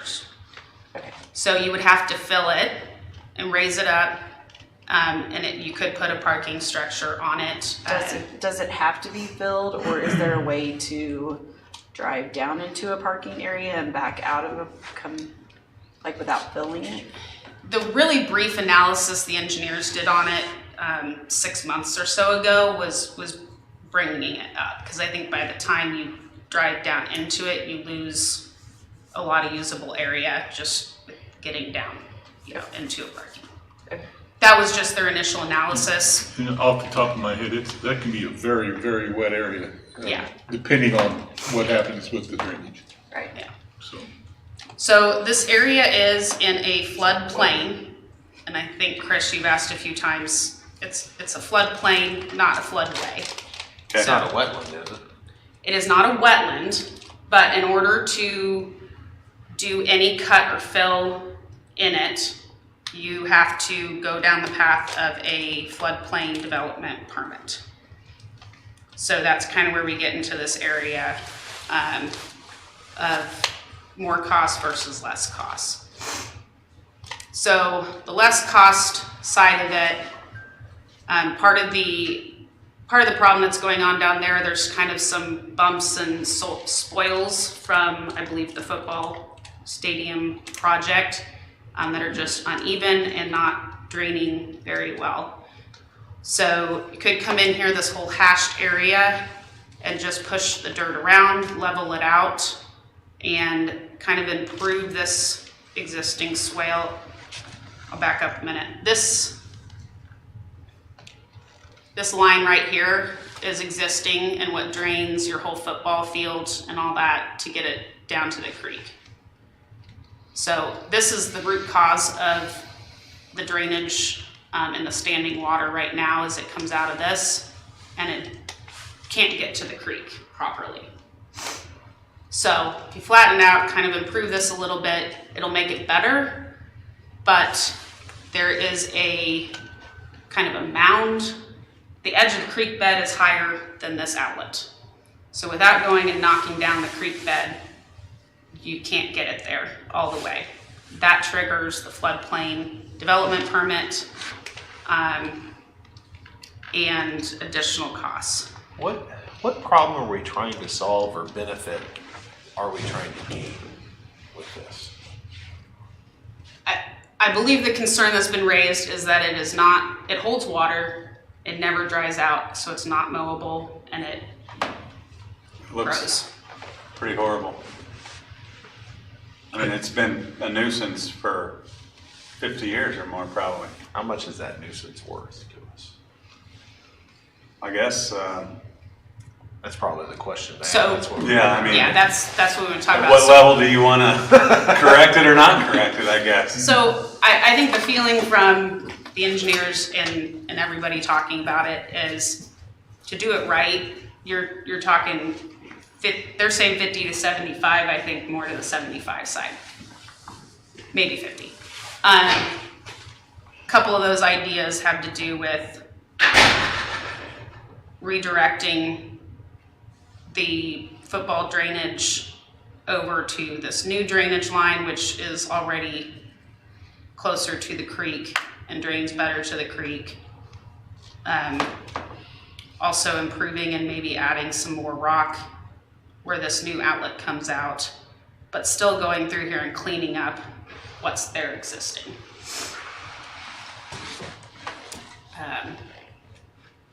So some combination of those with kind of redirecting the drainage and again, to knock down that creek bed, you're talking a floodplain development permit, which has engineering costs associated with it.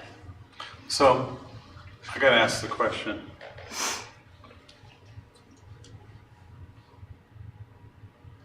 What are we doing to minimize impacting that with the added storm sewer drains to it? So, obviously there's a problem here. I mean, everybody's perfectly aware there's a problem there. Now we've impacted it with more stormwater. Are these in elevations in such that they will drain, or we've just compounded our problem? So My speculation is we've just compounded our problem. the engineer's response on that, so the road as it sits today, sheet drains off into that ditch, right? So now it's all gonna be curbed and guttered. So anything that hits on that road is now gonna be forced down to this outlet structure. Absolutely, Yeah. 100%. But all the water ends up in a problem area. Right. This spot here, where this new outlet is, actually falls, the creek actually isn't shown on here. The creek actually runs. Yeah, I wish it would have been, but that's No. okay. It's okay. Well, I was It's talking all to him right. today, I was like, why isn't the creek on here? Right. The creek actually runs like through here, basically. So this new outlet does dump pretty It much will right drain. at the creek. Yeah. Okay. This one up here, there's already kind of a natural swale that goes out. It could be improved, it could be done better by lining it with this riprap and just prevent future erosion. So that was kind of one of the things that was identified here. There were no plans to improve this existing outlet, which appears, we got a real good look at it with this last snow and melt. If you guys drove past it, you could go out there, it was like an ice pond. And you could really see where the water came out and just backed. Yeah, it's been. It kind of backs up north here instead of getting south to the creek. So I think my opinion and others on the team, if you come in here and just clean it up and knock down those spoils and just kind of push the dirt around, it's gonna look better, but probably not for the long term. So you're probably gonna spend, 10, 15, 20 grand, and after a couple years of getting, a lot of runoff, it'll probably be marshy and overgrown again. It'll be better, but probably not solve the problem. And you say 10 or 15,000, is that mowable then, or not mowable? Mowable until it's not. I mean, and it is a floodplain. So if you have a flood, this area will have standing water. Absolutely. And when that happens, not if, but when that happens, it won't be mowable for, who knows how long, till it is. So I think you can clean it up, make it look good, and it would look good for a while.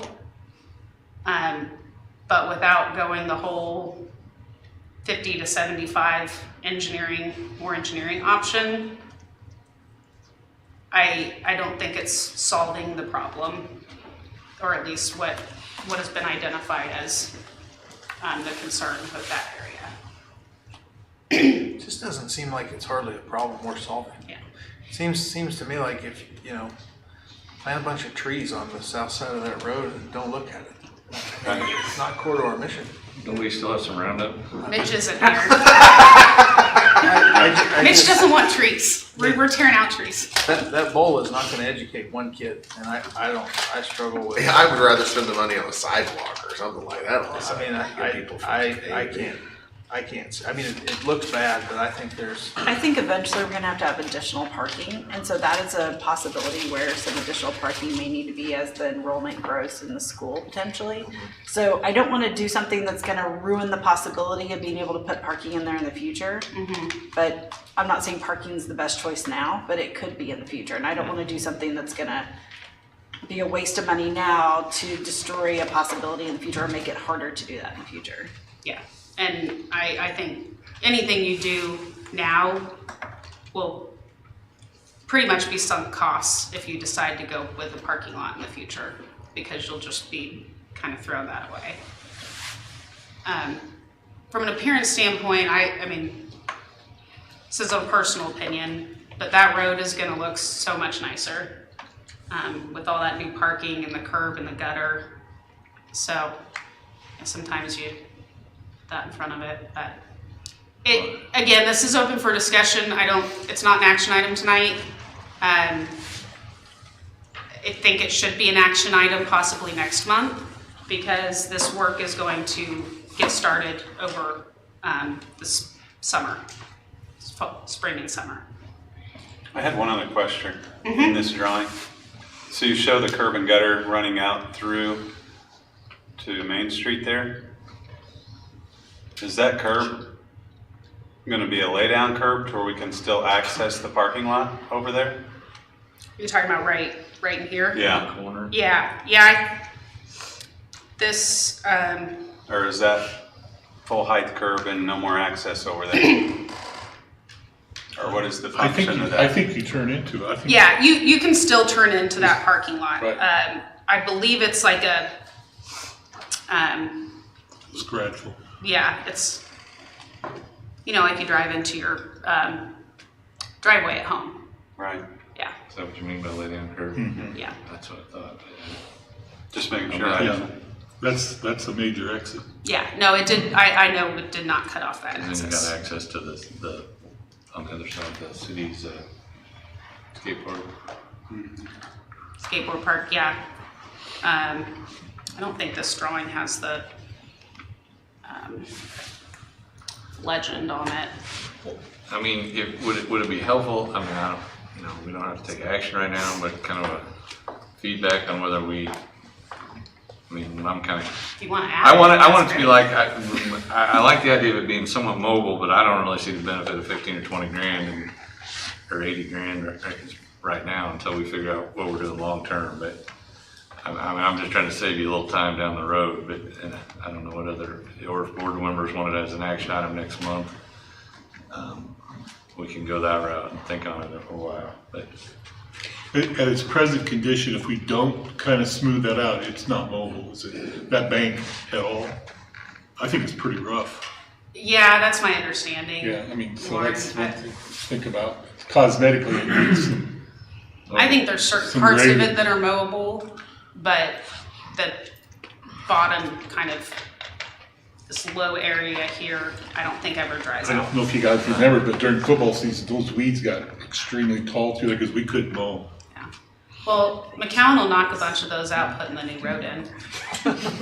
well, I mean, I guess we can bring it back as an action item and maybe people can take a look at it. I just, Yeah, if you guys wanna go out there and look, happy to meet anybody out there, and we'll come back and talk about it next month.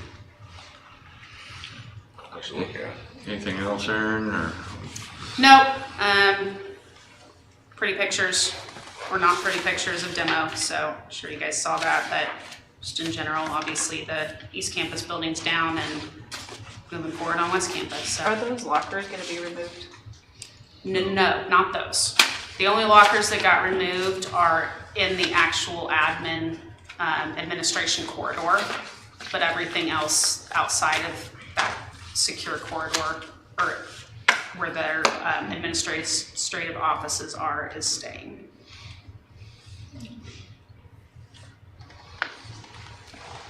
All right, Thank you. Thanks. thank you guys. Well, we skipped over you, Cody. Yeah, sorry, we were high school student services teams kind of debriefing while things were fresh, so I stepped out. No problem, we kept rolling. I appreciate it. Yeah, let you get into it. She's not. You're welcome.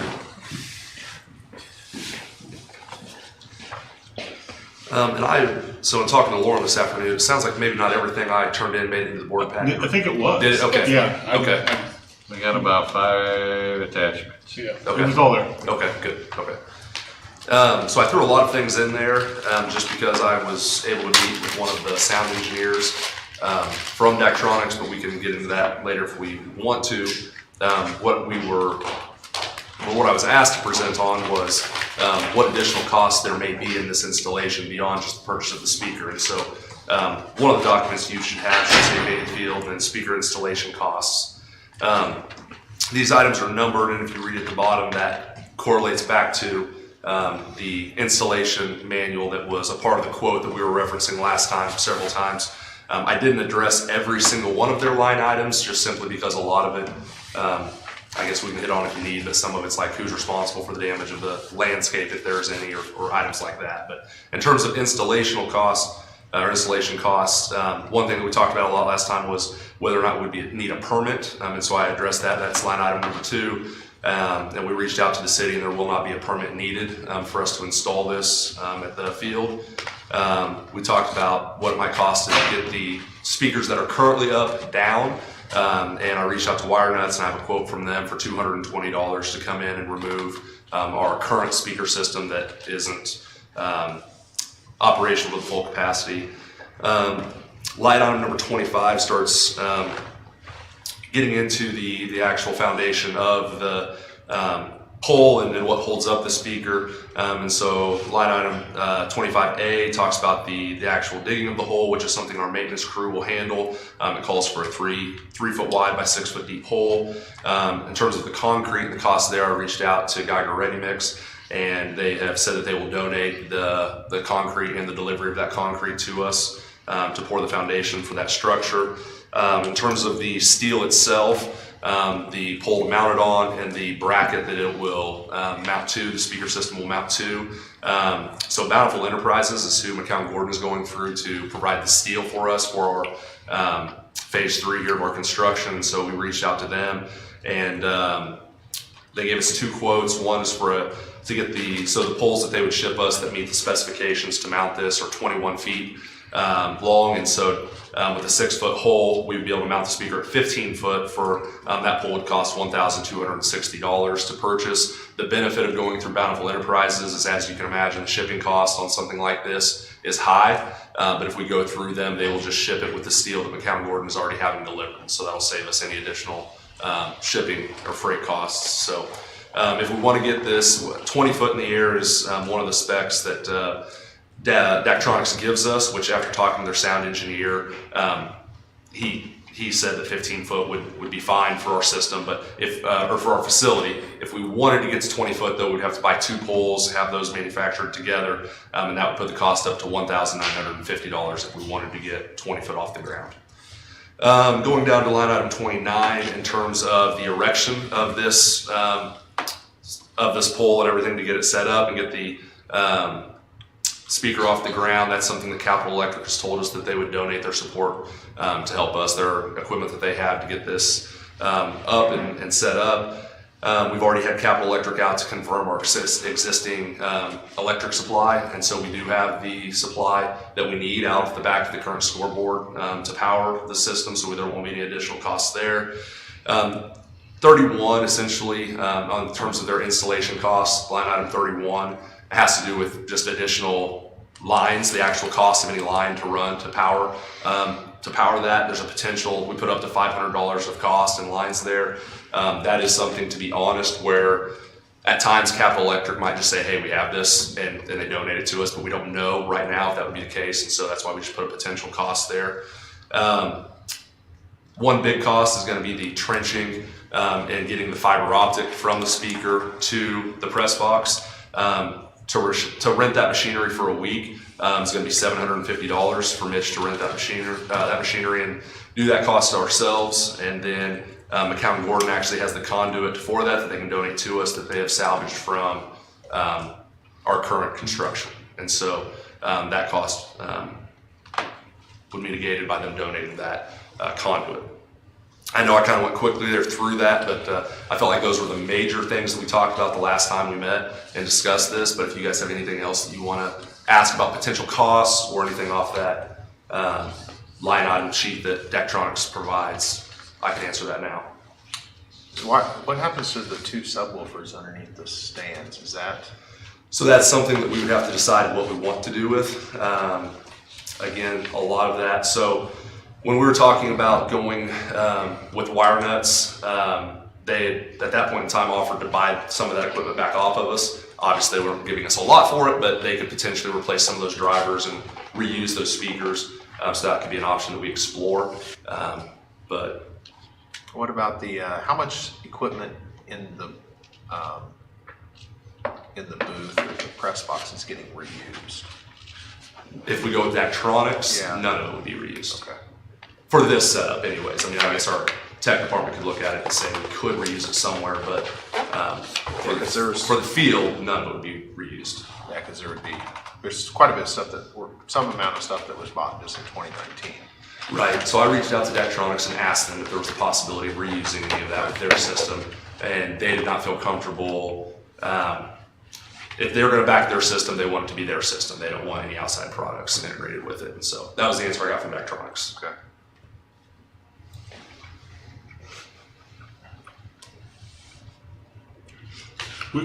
My question, which system are you recommending, the 500 or the 15?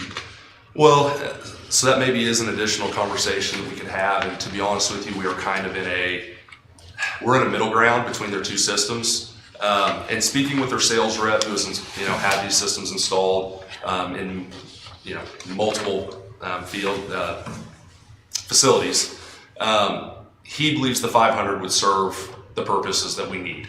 In talking to Daktronics sound engineer, and it should be one of the forms that you have in there should be the 500 and the decibel levels and how far it reaches out.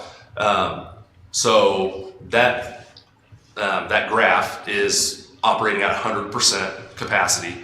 The 500 would provide us in both bleachers a sound quality that would be superior to what we have had in the past. But as it reaches out to what would be the southwest corner of our stadium, where you have our concessions, where, as you all know, like if we have any fundraisers or just like we sell our pizza and that grass area there where it wraps around to the take booth, that area that's very popular, the decibel level does fade with the 500 system as you get to that area. and talking to their sound engineer, you will hear it. It's not that you won't hear it there. I think it would probably be similar to what we're used to. It would not be at the quality and decibel level that the Daktronics system would provide in the bleachers, which is the noticeable difference in quality. So it does fade as you reach that area. The 1500, if you look at that where it's just red everywhere, again, that is operating at max capacity. But operating at max capacity, the 1500 would provide a high quality decibel level anywhere on our campus, to be honest. When we had them, the 1500 is the only thing that Daktronics brings out to demo because that's their mid-tier system.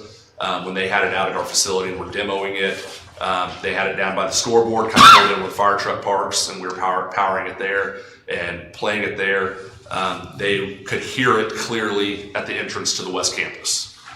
We had people entering the building there saying that they could hear the national anthem clearly, they could hear the words, and so that is the ability level of the 1500 system.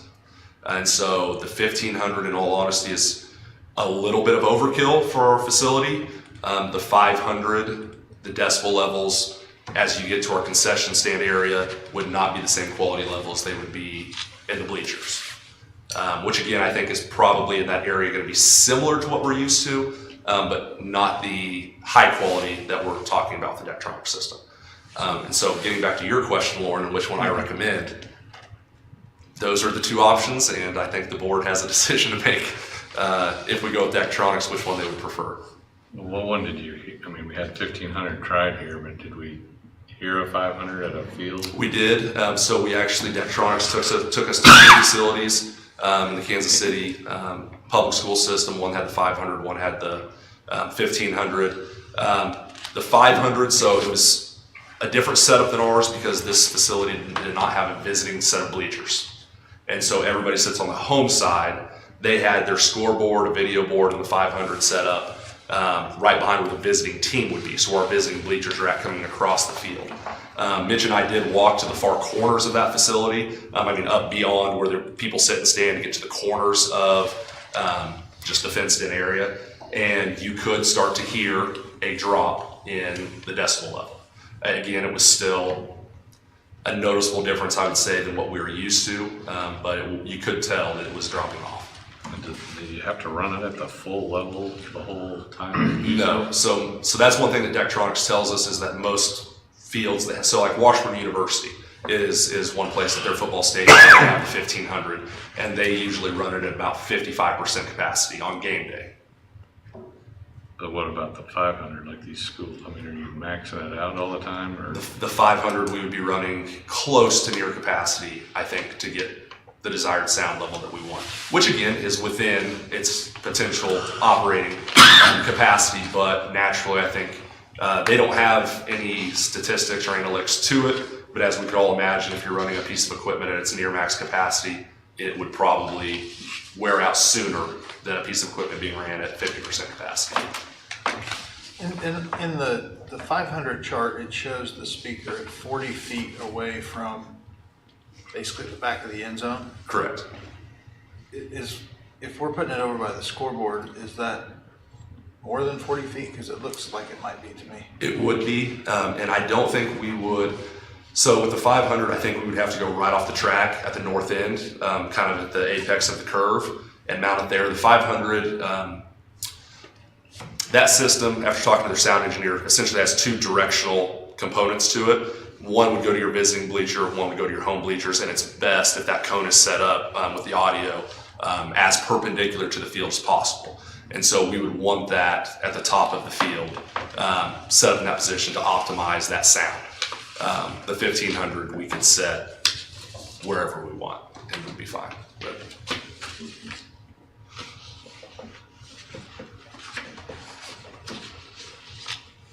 other questions? So what's the, and I wasn't here last month, I was traveling, I apologize. Obviously I see the bid, which has the equipment cost. So is there a single punchline for the install cost? I see your speaker installation cost, but is there a kind of a total punchline on the installation side of it? You mean the total? I guess I did not put a total of those costs at the bottom of that sheet, no. Is that what you're referencing, just the total cost, the addition of those line items? No, I did not, I apologize.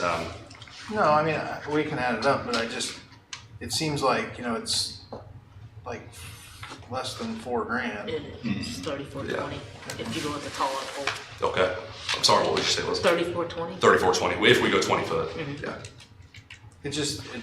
I know there's some volunteer and donations there, but $4,000 to install that system. I guess I'd be somewhat surprised if we can actually do it that cheaply, but I don't have I'm not mistrusting your numbers, it just seems low. Well, there is a lot of donated support in there, and one thing that Chris brought up last, getting the conduit, being able to salvage some conduit off of our job site helps a lot. Not having to pay shipping on the steel helps a lot. The steel is the big cost. Having concrete donated, and then doing a lot of this in-house. Talking to Daktronics, schools do it differently. I think it sounds like it's about half and half. Some schools do it themselves, kind of like we're talking about doing. A lot of schools that choose not to go with that method hire sign companies that put up advertisement signs on the side of highways and go through those companies. But I do think that cost typically then gets around the $15,000 range to have it installed or higher. So Daktronics is still going to be responsible for some installation, is that right or no? So Daktronics is responsible for the hooking up the system and making sure it's operational once we have done all of the legwork for the line to be ran, for the line to be at each end, point A and point B, at the speaker itself and also at the control panel within the press box. So once we take care of getting the lines where they need to be, make sure we have both a spot for the control system and the speaker mounted, at that point, yes, they are responsible for making sure it's hooked up, it's operating correctly, the sound is clear. That is what they come out and do. And then if we approve, like on kind of Justin's point, we're either option, we have these spare parts and then the service option. Yes. And then the alternative equipment, that's required as well. Either option, I take it. Alternative equipment, referencing like the microphones and, is that what you're looking at? Like the official mic wireless system, $19,400. 4 coaxial speakers and a tilt-out wall, or is that? That's actually a third quote that I think we decided not to go with. That's for a distributed system. Okay. That was strong. That was a Daktronics installed distributed speaker system. That was included in that quote. But did we get? Is that all that steel and that foundation? Where did the 3x6 and all that stuff? So they sent us a spec sheet. That spec sheet isn't, I didn't include that in the board packet, but Daktronics sent us a spec sheet that had their recommendations on it for size of the hole, how deep you bury that structure to, I believe, get up to a 90-mile-an-hour wind rating was the rating that was on that. It was a 90-mile-an-hour wind rating. Yeah, I think those documents say this, don't use that for construction, that it needs to be engineered for your particular. Yes, that is correct. We've kind of discussed that with McCown Gordon and DLR, and we can have them look over that. But okay. I guess that conversation led more to that item that is on there as kind of a CYA for Daktronics, because Daktronics does not install their speakers. They provide the speaker and they will make sure it's set up and running, but they do not install. That's not their business. And so for school districts that install it themselves, they needed some sort of a spec sheet to go by.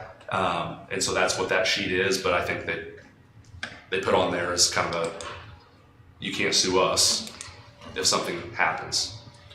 But in reviewing that sheet with, like I said, McCown Gordon, they felt that was up to code, that would meet a spec that they would follow for a 90-mile-an-hour wind rating.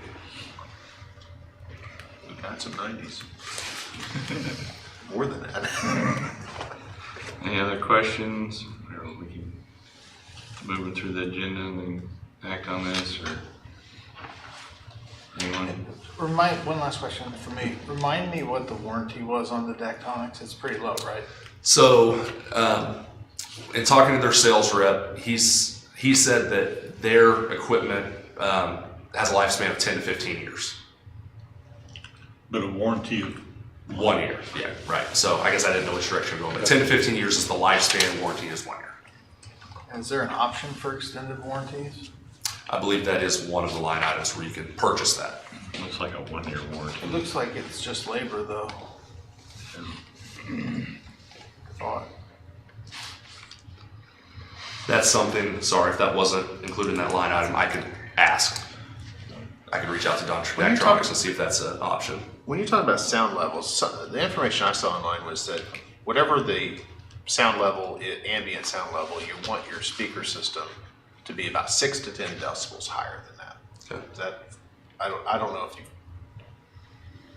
if that came up or what your target is, so you have some reference point for those numbers, that they're showing in their diagrams.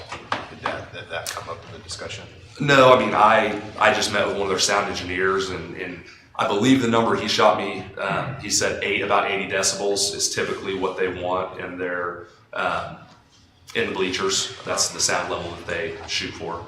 But no, I didn't look up much beyond that. Well, if there's no questions, we can kind of keep moving through the agenda and have this as an action item here in a little bit.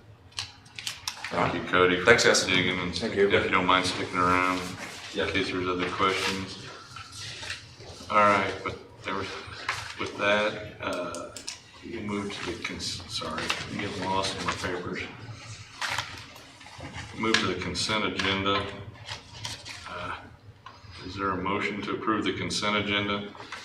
Make a motion to approve the consent agenda. Is there a second? Second. It's been moved and seconded. All in favor, raise your right hand. All right, motion carried. Jumping. Is everybody doing okay? I know we had to take a couple breaks. We're doing hanging in there. All right. If not, if so, I guess we'll move it. We have no public comments, correct? All right. Lauren, want to give your update? Okay, mine's a lot of updates and dates, but we'll be probably readdressing the special board meeting we had scheduled for Thursday based on the basketball banquet. And so I'll kind of let Mr. Bothwell work with that. We were talking today, maybe moving that till after spring break, but that hasn't been decided. So We'll kind of jump in at the end. Hopefully everyone's prepared. I mean, we didn't set it. We're trying to figure a date when that would work. Okay. We'll work on that. And then Mr. Meckel will be meeting with us on the last Monday of this month with the mission, vision, goals planning. And one thing I want to ask him to do is probably re-engage us where we left off in July. It's been a long time. So I kind of need to get myself up to speed again where we were and all of you. So that'll be forthcoming here probably after spring break and before this meeting. Tomorrow, I'm meeting with Brad Eccles, maybe Galen. I'm not sure Galen's going to be at the meeting. And this is the beginning found work of the MOU for the West Campus, as we've been talking about. Andy Stahlbaumer from KSB will be there tomorrow afternoon at 2 o'clock to help put all this verbiage together. And Drew sent me some good information earlier this week about things that we need to make sure are asked. I thought that was beneficial. So we're going to make sure we cover a lot of those points as we move this forward. It'll probably take a couple of meetings. We won't get it all finished tomorrow. The West Campus, I threw that out there only because this came into discussion when Brad and I toured West Campus before the abatement. After the kitchen when we had the sale in December, all of that stainless steel in there is gone. And so it's stripped out, as we talked about. Brad had just asked me about the possibility of using that as a reception area because of the doors that roll up to be able to check out, equipment or whatever. It was handy, for them because their office is actually going to be on the west side of there. It was just that handiness. Currently, the checkout area will be downstairs in Mrs. Whitman's room, kind of out of sight, but not a bad location, you know, to the gym. So it's both of that. The only thing I was thinking about was maybe looking at for the renovation was down the road, if it's going to be a non-usable space unless we do something with it. And so I don't know if there's an urgency, but it's something that I think we just need to finish at some point or another. So that's why I threw it on there. If anybody wants to take a look at it, right now they are in the middle of abatement. I mean, that place is sealed off. They're tearing all the floor tiles out, and they were wearing gas masks when I was in there today, so they told me to leave, so I did. FFA alumni ride, you guys know about this. Zach and Beth and Tom and I, the FFA alumni, are working to put on this community fundraiser for the VFW park, and it's really coming along nicely. They've got a lot of things online. Zach has done a real nice job of putting out pre-registration and making contacts with everybody, and I think the response has been very strong. So we're looking forward to that. And then I did mention, these are the places that we're stopping, and so those are all been arranged. Everybody's been working with us very well. This came up, the replacement of welders, and this came about through my conversation with Jody and Zach and Beth. And I apologize, I probably, you know, looking back on this, maybe this should have been on a master plan list, but sometimes things come up that we need to start replacing. They have 13 welders, and 2 of those welders aren't even working. I mean, they're 25 plus years old, and I just felt like we needed to give those students an opportunity to have success. And so I worked with Rebecca and mainly Rebecca on how we would start a rotation of replacing those old welders with these new Multimatic 255s, which I know nothing about, but that's exactly what they are hoping to transfer into. The price I put around $5,000, and I did send you the price list the other day, I think on my Friday report. Miller, or it was Hoffenstein, I think, is that's the name of the company, but it's a Miller welder. It was around $42,900, so it was a pretty good price. So anyway, we're starting to look at how we're going to get that rotation in over the next 3 or 4 years, and so this will come back as a discussion item. Well, and then that'll kind of play into other CTE areas. Oh, yeah. They have other. Right.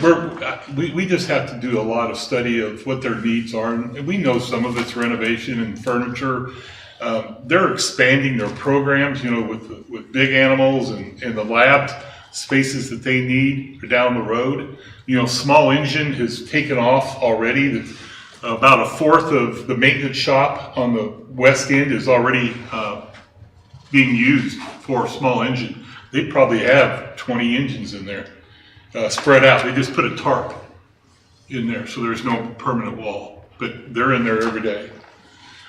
I will also say that greenhouse is being used like it's really being used. I'm really pleased to see the students engage out there. So that's just developing out there. And I mentioned earlier with when Rebecca was here about our special education budget, and I have another meeting probably with this week again as we continue that process. You know, one of the things we're finding out with sped budget is our parapay is low. We know that, and it's something that we're going to have to address. We're way short on paras, and so I know it's part of the nature of what's going on worldwide and in the country, but also you know, when you're working for $11 an hour, it's kind of hard to keep them, to hire them and keep them, the good ones. And then also, Tanya and I have set up a meeting for March 23rd. We continue having those conversations with TEA, and I think that's a good thing. And that's all I have. Any questions, comments for Lauren? Yeah, so, you know, Lauren, I pinged you about the welders and the master plan. Obviously, I totally get the concept of stuff happens, right? Yeah. I mean, we all live with it. I guess my concern is, prior to putting a bow on the master plan, I'd like to do one I don't know how we do it, you guys tell me, but one more sweep through teachers, administrators, others, because I agree. I mean, that was, I mean, there was some low dollar figure stuff on the master plan, a few $100 things, and this is, 16, 20,000, so Yeah. those are potential budget busters. Right. I'd like to do one more scrub before we say the master plan's done. I appreciate that, and yeah, we will do that. Anything else? If not, Tanya? All right, well, it's that time of year for state assessments, and I have the dates down there for you. We have already wrapped up the CELPA, which is the English Language Learners Assessment. So that's complete. We'll be getting ready for ELA, Math, and Science, and that window is March 21st through April 29th. Every building will have its different dates that they'll give the assessments, and they'll communicate that with parents and students. Our Greenbush virtual students are required to take state assessments in person, so our buildings are developing those schedules to get those students in to take the assessments. This year, the History, Government, Social Studies assessment is actually a classroom-based assessment, so it can be given throughout the year, as long as it could be a paper, a project, as long as the teacher requirements meet the rubric, then it will count toward the assessment. So, and that's very new for this year. Also, I have included the Panorama Family Surveys, and we did those surveys by building. So if you had an elementary student, you completed the elementary survey. If you had a middle school student, you completed the middle school and high school, so on. The surveys were identical for the buildings so that we could just determine how each building reflected, and those surveys are in there. There were 3 areas we looked at: family support, grit, and school climate. And so those results are in there. The summary page is the first real page behind the cover page for each building, and it shows how that building's results compared with the district overall. I have another document I did not include on this that shows how it compares nationwide. So those are in there for you to look over, and that is what I have for tonight. How do we, I know this is like our first time, but are we nationwide, or we? It's pretty reflective of district, so I can send that information out. It did not come out on the summary report. It's a totally different screen you go to, but I can certainly send that out so that you can review that as well. I think the board members would be curious on that. And then if we do this every year, will it be able to give us a side-by-side? Will we compare? Yes, maybe the survey won't be the same. I don't know. How are we going to use this or show kind of like the other thing, improvement or notice of any change? We can show in a report a side-by-side how we've grown. We would want to stick with the same areas, or if we wanted to use different areas, we would just start a new portion, I guess. You wouldn't be able to see previous results from a different topic that you added. Do you know what percentage of families responded to the surveys? On the first, I see a number of responses, but what percentage is that of our It's families? pretty low. 177 out of 800 some at the elementary. Like the high school had 103, I think middle school had like 89. Yeah, I mean, it's a pretty low percentage. It was the first time we've given this. I've sent out like 3 reminders, but if you're gonna do a survey, you're gonna do it. If you're not gonna do it, reminders aren't gonna help you. Would it be possible that the survey that the counselors sent out was really like actionable type stuff, like, or how are we communicating? How do you like to get communicated? Do you feel like we are, how are we meeting with you enough? And that, they were really like, from that end, it looked like there was some valuable information that they really captured in their presentation today. Would it be possible to have a survey like that that goes out that's a lot shorter that you can say, you know, okay, well, how are we, you know, doing in just a few number of areas that the results of that are then clearly actionable stuff if, because I think this is good information, but I struggle with like how you get actionable information out of, you know. Well, there are topics that you can select from that have the canned questions already built, and you can compare those to your district or to the nation. And that's the benefit you get from that. Now, you can also add in your own questions, but you don't have the benefit of comparing those to national. I mean, it can give you just your basic information for your own benefit. And yeah. that could be done in a What did the separate counselors survey. use for theirs? Because that was a really I believe good- they just built their own. Yeah. Yeah, and we certainly could. We were just using Panorama because it was available to us and because we use it for our social and emotional screener, so we can see some of the same things reflected, like grit, family support, and school climate, how those reflect in the students' views as well. But we could certainly look at others. Yeah, those were good questions they were asking on that counselor one. Yeah, it was. Other questions? Comments? Going once, twice? All right. If not, we'll move into action items. Item 5.1 is the, well, we really only have one action item. I'll talk to you about the bond refinance. I guess that is just, I thought that was under action items. It's only under just a discussion. Okay. The only action item we've got is the board approval of the Beatty Field sound system. And we've got Cody's update.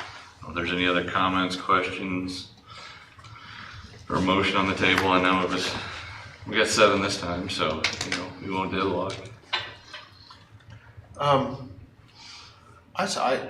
I struggle with approving an amount of this much when, you know, we were having issues with the existing system, and we've repaired it a couple times. And I think we found out that we didn't have the right the limiters installed that would prevent it, which was in this installation manual because we had way more wattage going to the speakers, so it was really susceptible to damage with the whistles. And then after having done that mistake, blown them up or burn out the small drivers twice, I struggle with then using that as the reason to do a big upgrade that costs potentially $40,000, $50,000 plus $1,000. Whereas repairing the existing speakers correctly is a fraction of that.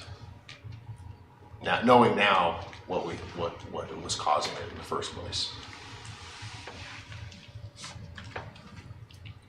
Is there protection against damaging this system? Cody? Yes. There is. I think my concern is when I look at those charts, it doesn't look like the 500 is enough. So I think you're looking at the 1,500. And I struggle with, you know, spending 60 grand basically for 1 year's worth of warranty and trying to install it ourselves. It just, I understand that the volunteer labor is great, but you know, it doesn't have much of a warranty anyway. We do it ourselves and mess something up. It just feels like to me that there's a chance in, you know, 13 months when that warranty expires, we've got another real problem is my concern. So I don't know if it's fixed by the warranty or, you know, an install situation or maybe some combination of all of them, but it feels like a very risky $60,000 purchase to me personally. Now, that said, I think we need something, but I'm not sure I'm looking at the right answer yet, personally.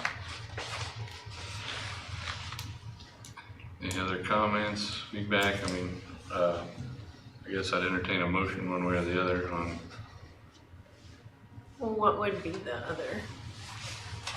So you're saying that you would approve it if they were having it installed professionally, or like, is there an option? Like, what is the other option? I don't know, we've kind of got one option, which is the 1,500, us installing them ourselves. So I don't know what the other option is. Somebody have to tell me what it is. Cody, what are there any other options that? Did you hear what he said? Yeah, I mean, I guess that depends on where you want to go with it. I mean, when I first presented, I presented a wire nuts option also. For them, there was a different set of speakers that were not the same as we have currently. So instead of replacing those drivers, that alternative speakers that Atlas had recommended that we install and use. So that is another option, if that's what Justin's referencing. I don't know. Here, sorry, we'll come around where I can see that. I don't know that I'm referencing anything specifically. It feels like, based on the board packet, there's a 500, which to me doesn't look like a reasonable option based on the sound output, and the 1,500, which may be a reasonable option on the sound output, but I struggle with the warranty. I struggle with us trying to install something like that ourselves. Those are the two things I struggle with. I don't know what the answer is. And I struggle with the cost, given that the option. It's expensive. Yeah, no question. Yeah, the repairs before didn't work because I don't think we'd identified the cause of the problem. I mean, the whistles were causing the problem, but it was because the amplifiers weren't matched up to the speakers. And when you go into the installation manual, it says in there, if you have over this, you have to have these limiters, and we didn't have that, and that's why they were failing in the first place. So, and that was the people involved with installing that in 2019, or came to that conclusion. But the other thing is we invested money in 2019 for equipment, and it's only 3 years old, and it bothers me to say, hey, that investment is now not going to be used anymore. Yeah, I mean, I think even when it worked, it was probably relatively poor quality, so I think we're talking a little apples and oranges, but I mean, I don't know. I feel... I would even be willing to upgrade what you have right now by adding some more speakers and still save $40,000. Well, I mean, I think we've got, Justin noted, we've got an item on the agenda for a project that's administration has looked at and reviewed and presented, so I mean, the board just kind of has to make a decision one way or the other. So, is there a motion? Well, okay. Nothing, I'm not saying. I guess I'd entertain a motion one way or the other. I mean, we either got to vote for this or vote against, vote down. Can I ask a question? Go right ahead. Do you know what how the current system, how do you know what what's the number? The decibel level? Yes, the decibel level. I do not know. Yeah. I know, so one of the packets, inside the packet, one of the decibel level graphs that was provided. So Daktronics does not guesstimate what your decibel levels are. Because there's so many variables in the amps and the speakers themselves. I asked them, and they just said, no, we don't do that. We're not going to guesstimate. They did provide one of the coverages for decibel levels, and they just said, this is a typical coverage of decibel levels for a separated system like we have. But they would not say specifically this is what you have. And then I have more questions. Sorry, can I keep asking? Go ahead. Keep going. So then how did you, I guess two different questions. How did you end up at Daktronics and wire nuts? How did you? Well, so I guess when I first presented, I presented a wire nuts option and a Daktronics option. Yeah. I did not stay for the action items after my presentation. I talked to Lauren the next day. It sounded like you guys, the conclusion you came to was we don't want what we've had, and then let's maybe go to the state bid and see what the state bid leads us to. And the state bid is Daktronics. Or Greenbush, we go through their state bid, is what took us to Daktronics. I do have so you said you listened to the 500 system and it seemed to be fine really for the field size. It was a little bit diminished at the ends, but for the most part it was a decent system for the Correct. It's, so now, I have my concerns also about the 500, I guess, I want to say that also.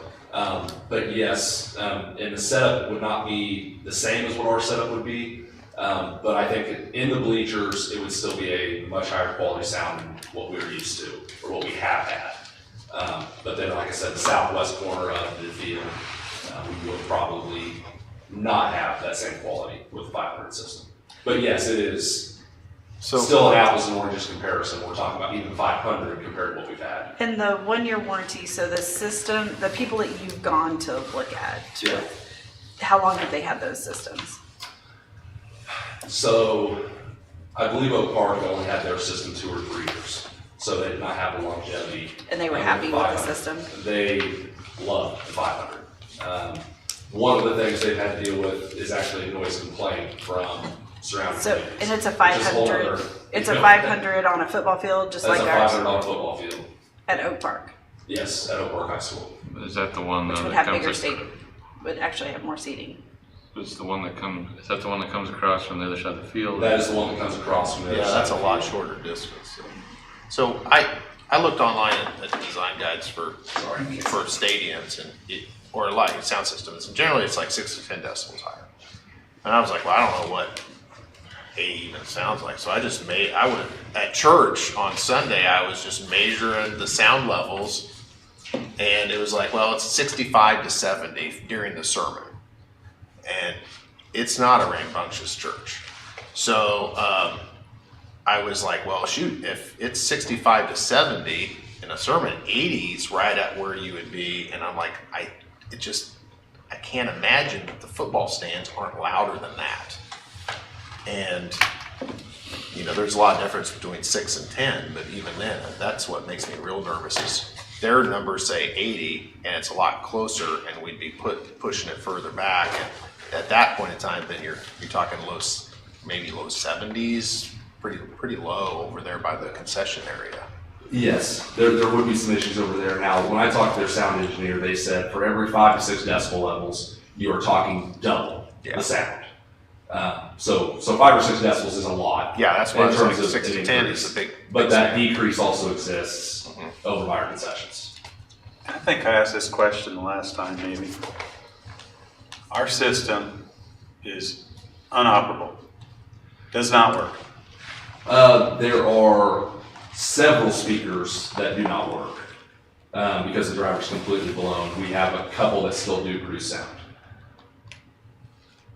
And was that what the quote was from WireNuts that you showed to repair what we currently have? Do we not have a bid on that?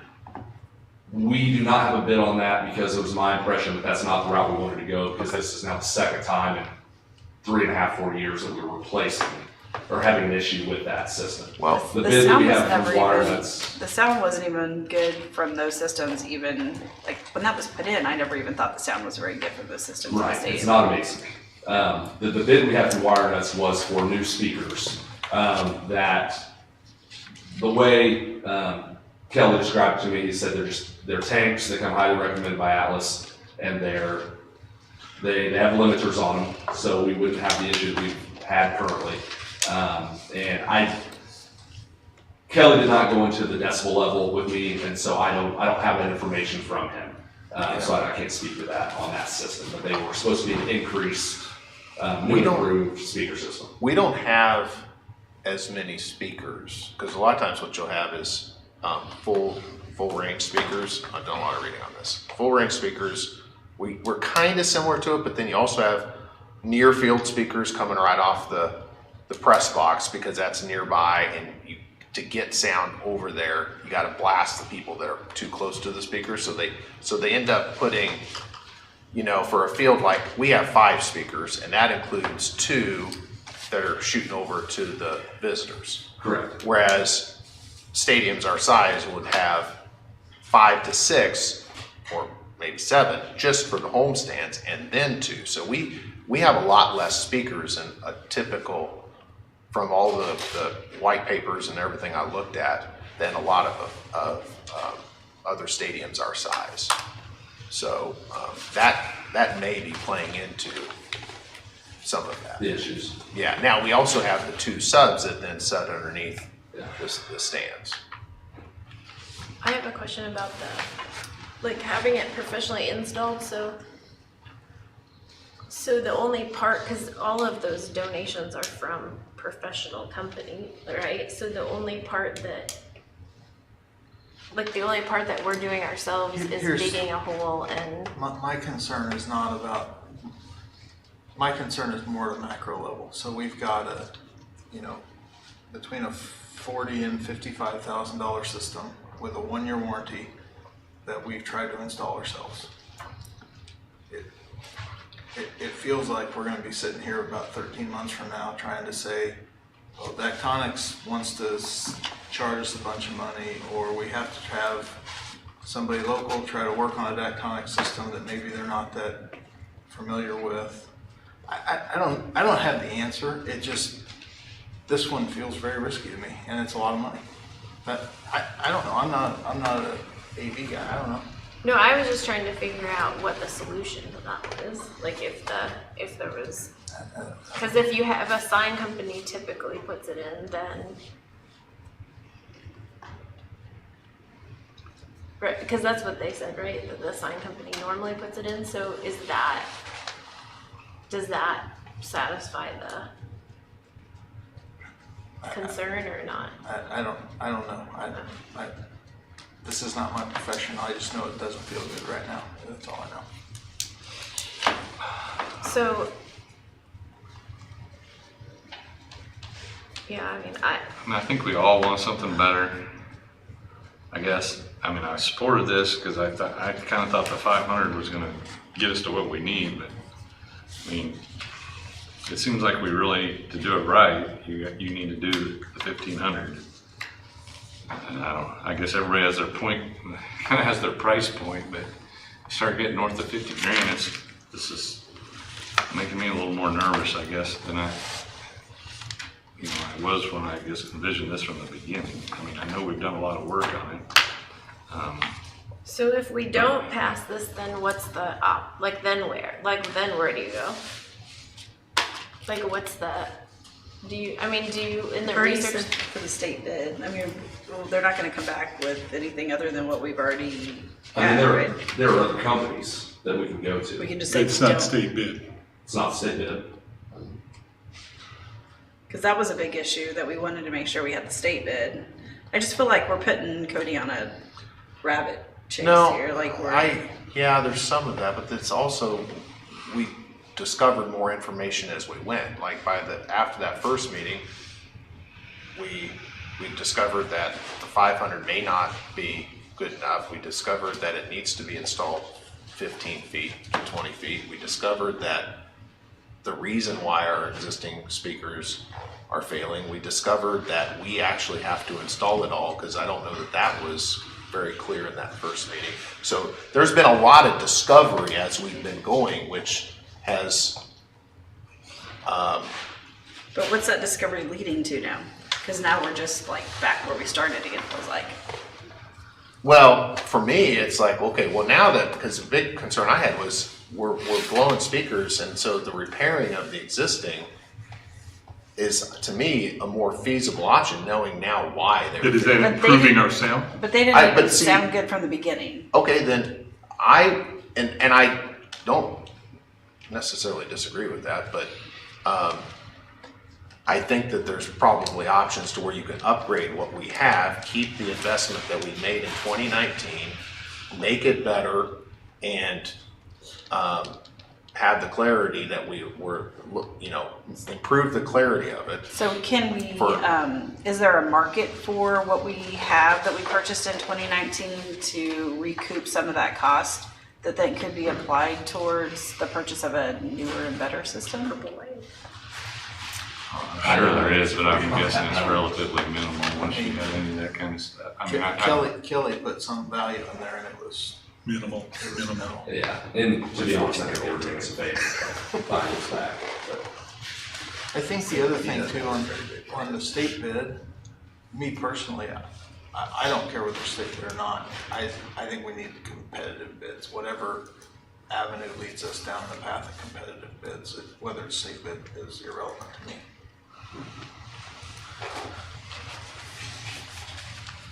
I mean, at this point, I think we just need to probably vote, we're gonna put a motion out there.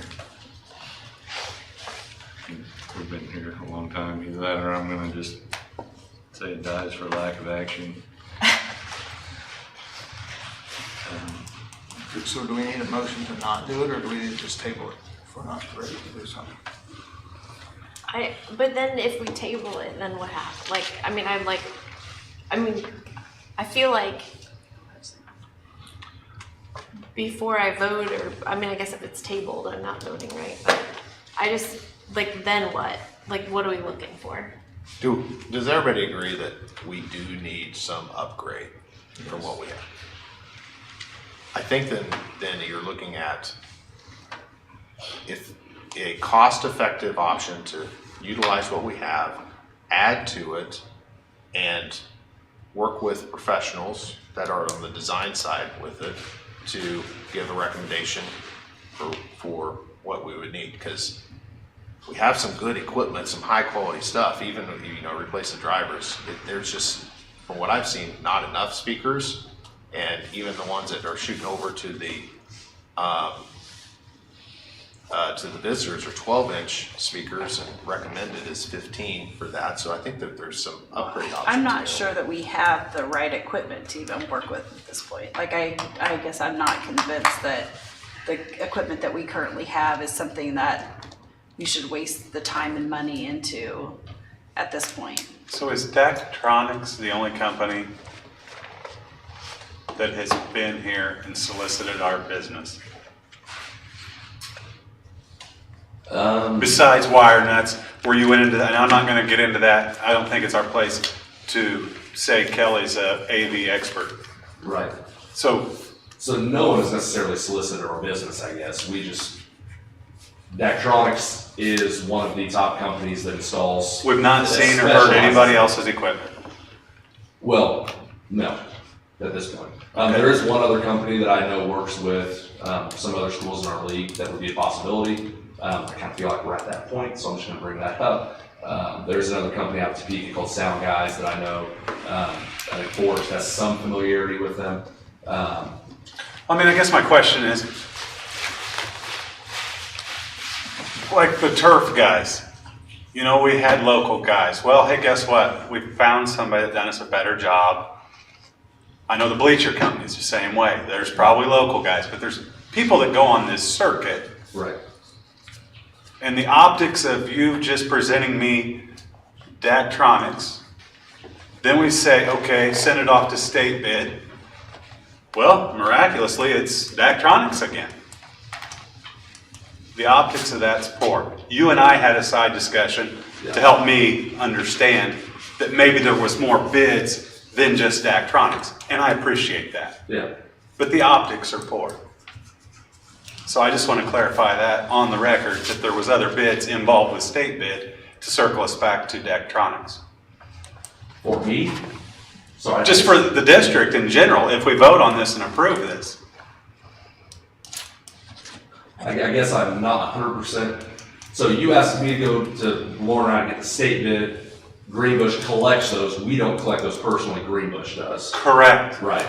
He's just trying to make it public for people that Oh, are yes. listening. That Yes. there were, Greenbush collects all those. right, Absolutely. That there were more people. That was my point. That Yes. came in Yes. just Sorry. saying. Okay, I see where you're going with It that. wasn't Daktronics. No, It. Yeah. Greenbush collects bids from across the state. Sorry, I see where you're going with this now. Correct.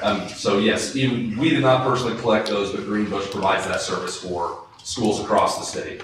And so Greenbush collects all of those, and then once they compare the abilities of all the systems, the price point, they pick or help guide schools which direction they should go. Correct. And Greenbush picked Daktronics, correct? I really like the idea of pulling in somebody from either Topeka, Lawrence, or Kansas City that designs this kind of stuff. They can install it. They can, and they're agnostic when it comes to equipment. They can say, okay, well, here's just stuff that you already have. Here's what we can maximize, and really consult, right? I mean, Daktronics just gives you a box and says, tell us when you got it installed, and we'll come out and make sure the wires are wired up right. I mean, and they are like, well, we don't do any modeling. We won't tell you how it'll perform, and we'll just bring a trailer and we'll turn it up for you to hear.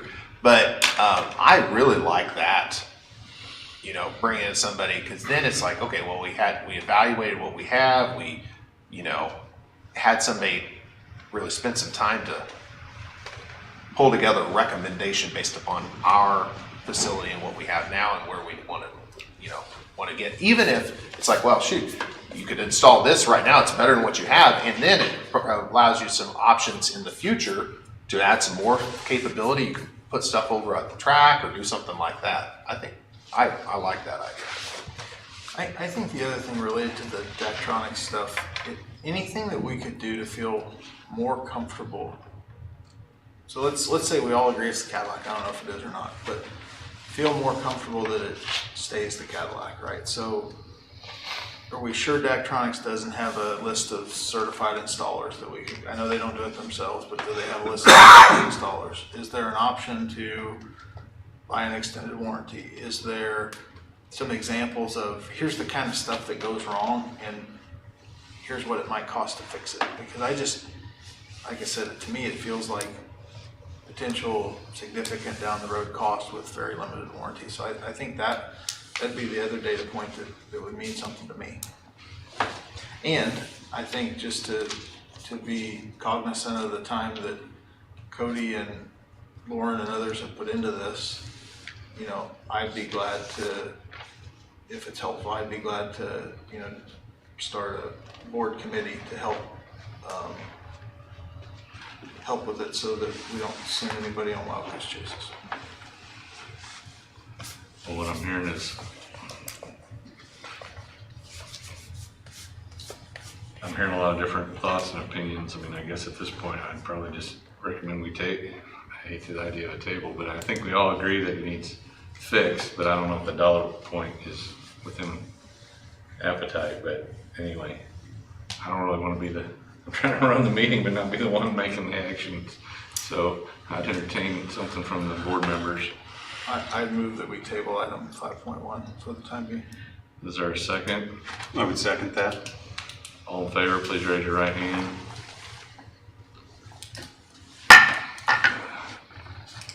Can I ask a question now? Yes, yeah. Because now, we need a sound system. I know we've kind of tiptoed around this and I need some direction because we need a sound system. Is it okay if I reach out to sound guys and start moving on that?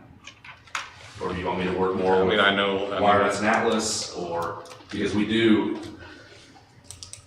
I don't want to be at this point in June and then it's August before we make a decision and then it's, maybe by next spring we'll have a sound system. I like Justin's idea of having a board committee. There's a couple people wanting to be on the committee and work with you. From my perspective, as long as we have competitive bids, I think we can reach out to anybody for anything at any time. So I don't have an issue reaching out to 10 different people. So you're talking an RFP? No, do we have to RFP it? I don't know. I'm just trying to think of how we're going to have competitive bids. Apples and oranges. Well, if you don't. at what cost point do we need to do something like that? Because isn't it like even if it's under $20,000, Lauren can. It's like us buying a tractor or truck, right? Can I recommend something? What if I just get sound guys to come out and meet us at the stadium at a certain time and invite any of you that want to be there to ask questions? That'd be awesome. But I think we would just we can maybe do the same with Wireless and Atlas if we wanted to do that also. Yeah, WireNuts is a great local company that's done a lot of work for us. But they just, because there's not a huge market for audio, they just don't do a ton of it. Right. And, but if we have somebody that has installed stadium systems before, but knows how to do all that, then, that would be excellent. So if I would suggest that's maybe the next step for us is invite sound guys to come out to our stadium, see if any of you guys want to be there to ask questions. And Yeah. that is another company that's provided sound systems for multiple other schools in our league. And I think when we talk about competitive bids, I think there's a level of reasonableness. I mean, we know that not every bid's gonna have the exact same brand of fuse in the system, and we're okay with that. I mean, I think if we can say that, you know, these are 3 bids that are directionally similar quality and directionally similar sound output and whatever, you know, I think that we have a personal opinion only, but I think there's a level of reasonableness to that competitive bid. I don't think it has to have 3 companies that quote the exact same make, model, serial number. I would agree. But I also feel warranties a big deal. Oh, I think the warranty is a big deal. I think how you install it, if it's certified installer, if it's a DIY project. I mean, there's a lot of factors, I think. They might be able to come up with a short-term fix to the long-term plan, kind of like Drew was saying. You could, I mean, wireless, it's like $300. I don't know, it wasn't. I mean, I think for about $1,500, they could probably fix our system back to where it was before. Where it was, I don't know the timeline on that. But. This is random, but I just feel like saying it. So I don't think, like, this whole entire process from now or from the start of it when you start presenting till now, like Drew said earlier, like, there's been discoveries along the way that have made it drag out, you know, longer, but I just hope you don't take any of that personally, because I am very confident that none of the board, it's not like, oh, we're not going to approve it because Cody brought, you know, whatever. Like, it's not like, it's just the process has evolved and whatever. And so anyway, I just, Thank you. I mean, I just feel like we do appreciate, I mean, I am speaking for the board. I guess I'll speak about myself and everyone can nod their head. But I appreciate what you've done, and I feel like we're all wanting the same thing. And I feel confident that we'll get there. And, you know, sometimes. I think that's a good point. I mean, as far as, like, what could we do better, I think getting alignment on what we're trying to accomplish, what's important, warranty's important. Having it professionally installed is important for risk mitigation. For me, it's like, well, is there any opportunity to reuse what we have? I think getting that alignment on that would have avoided a lot of this, right? You know, I think as a takeaway, I think that's some things that we could do better in just focusing on what are we trying to accomplish and what's important to us. Right, us as a board could have communicated that better to him. Yeah, I think so. Right. And then even before somebody starts to look for things, just say, hey, what would be important? What would be the key considerations that would be on your mind? Yeah. And I think sometimes the goals and things that we're coming up with into this month, some of that is, I think, going to be shaped during that meeting too. It's probably I mean, I'll stop talking, but I think it's a little bit different. Like, now we're doing the bond. Like, there's a lot of money decisions we're making too. So, like, I think, you know, you're more focused in on. I appreciate all the effort and time, and thank you for sticking around. And like Kai said, please don't take that personal in any way. Nothing personal. Thanks, guys. Thanks Thank for you. everything. All right, moving to item 6. I guess I misunderstood. I was thinking this was an action item, but we're not at the point of action. But Lauren and I did meet with Dustin Avey today. I mean, kind of as everyone's aware, the world's pretty volatile right now. The bond market's relatively volatile, but there's been some movements. I think part of it has to do, I think, with time passing in terms of where a portion of them are callable. But there's a potential where a portion of the bonds that were used for high school could be refinanced. What we talked about is he had provided Lauren a form so that they can put it out for some bids among banks. I hate kind of throwing even a ballpark number out there, but it was about roughly $2 million based on some numbers they'd seen. If you remember, they do an analysis, kind of the present value of the savings, and anything north of 3%, they start recommending that, and it was like 6%. So, and again, it's a portion of those bonds, but so we've kind of initiated that process, I guess, to have them look at it and see what it could be. They threw out a time frame. Well, we're kind of subject to the time frame of the people when banks look at it. So that could necessitate some sort of a meeting if they find it favorable. So I guess kind of on everyone's radar before next meeting. I don't know if there's any questions or. Is there any reason not to do it? I mean, we historically have. There's no reason not to do it, is there?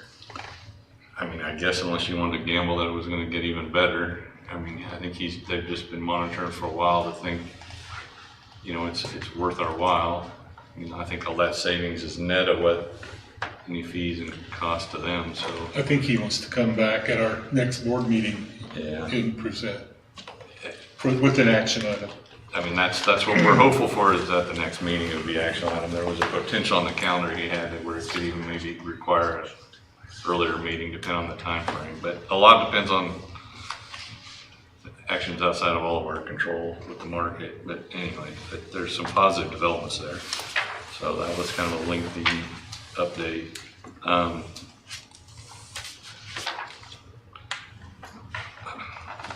guess we need to go into executive session here for just real quick, and chat. But I don't know if anybody needs a break. Right? Okay, I guess I would move. Please, I would move that we at 8:55 we adjourn into executive session for 10 minutes for the board, and I think we need to talk. You know exactly what. So is there a second? A second. All in favor, raise your right hands. Are you going to tell me in or not? Yeah. This is the board. I haven't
Executive session, I move Superintendent Lauren Feldkamp's contract with the district be extended through June 30th, 2024. Is there a second? I second that. All in favor, please raise your right hand. Motion carried. Okay, dates. It's been suggested that we have a special meeting regarding the construction project. I know the date this week wasn't working out. Is there could we do the Monday the 21st, when it's after spring break? Is that working for everyone? All right, okay. Well, I mean, we don't have to approve, we'll just push that, yeah, we'll just set that up as a meeting or whatever. We don't really have to take an action to do that. What's that? Is there 2 meetings that week then? The next week, the 28th. The mission vision is the 28th. I mean, The meeting later this week, I wasn't the only one that wasn't able to attend. correct, Okay. correct. Both conflicts developed. I was gonna say, I could dial into it, but the 28th Kai works. and Karen couldn't make it. They made the basketball. All right, so the 28th. 21st. And I kind of, who knows on this bond thing? I mean, the goal is to make it refi is to make it till next regular meeting in April, but if anything on that, that's, and the only thing I was gonna, and I didn't say when Lauren did his report on the mission, vision, and goals, but I think maybe, I mean, I know we all have it in documents somewhere, but I know like the mission and the vision, there's 2 or 3 pages, maybe we just push copies of that out to everybody, just so Remind everybody. you can kind of look at it. I mean, have some homework, spring break fun, we're going up down the ski slope. Hey Jim, if the bond thing heats up, do we need to preemptively put a action item placeholder on the 21st or the 28th? To be able to act? That's We a can always table it. That's a good point. When we do that, Audra, when we do those, we'll put for those special meetings in case we have to do something. Because we can only act on what we put on the agenda. So, I mean, they're pretty narrow agendas, but we'll make sure to put a bond item on there. Because we could always table it, right? Yeah, we can just, table it, not take action, but we can't do anything if we don't. All right, that should be it for all the different dates and things that I know of. Anything else? Not, meeting adjourned.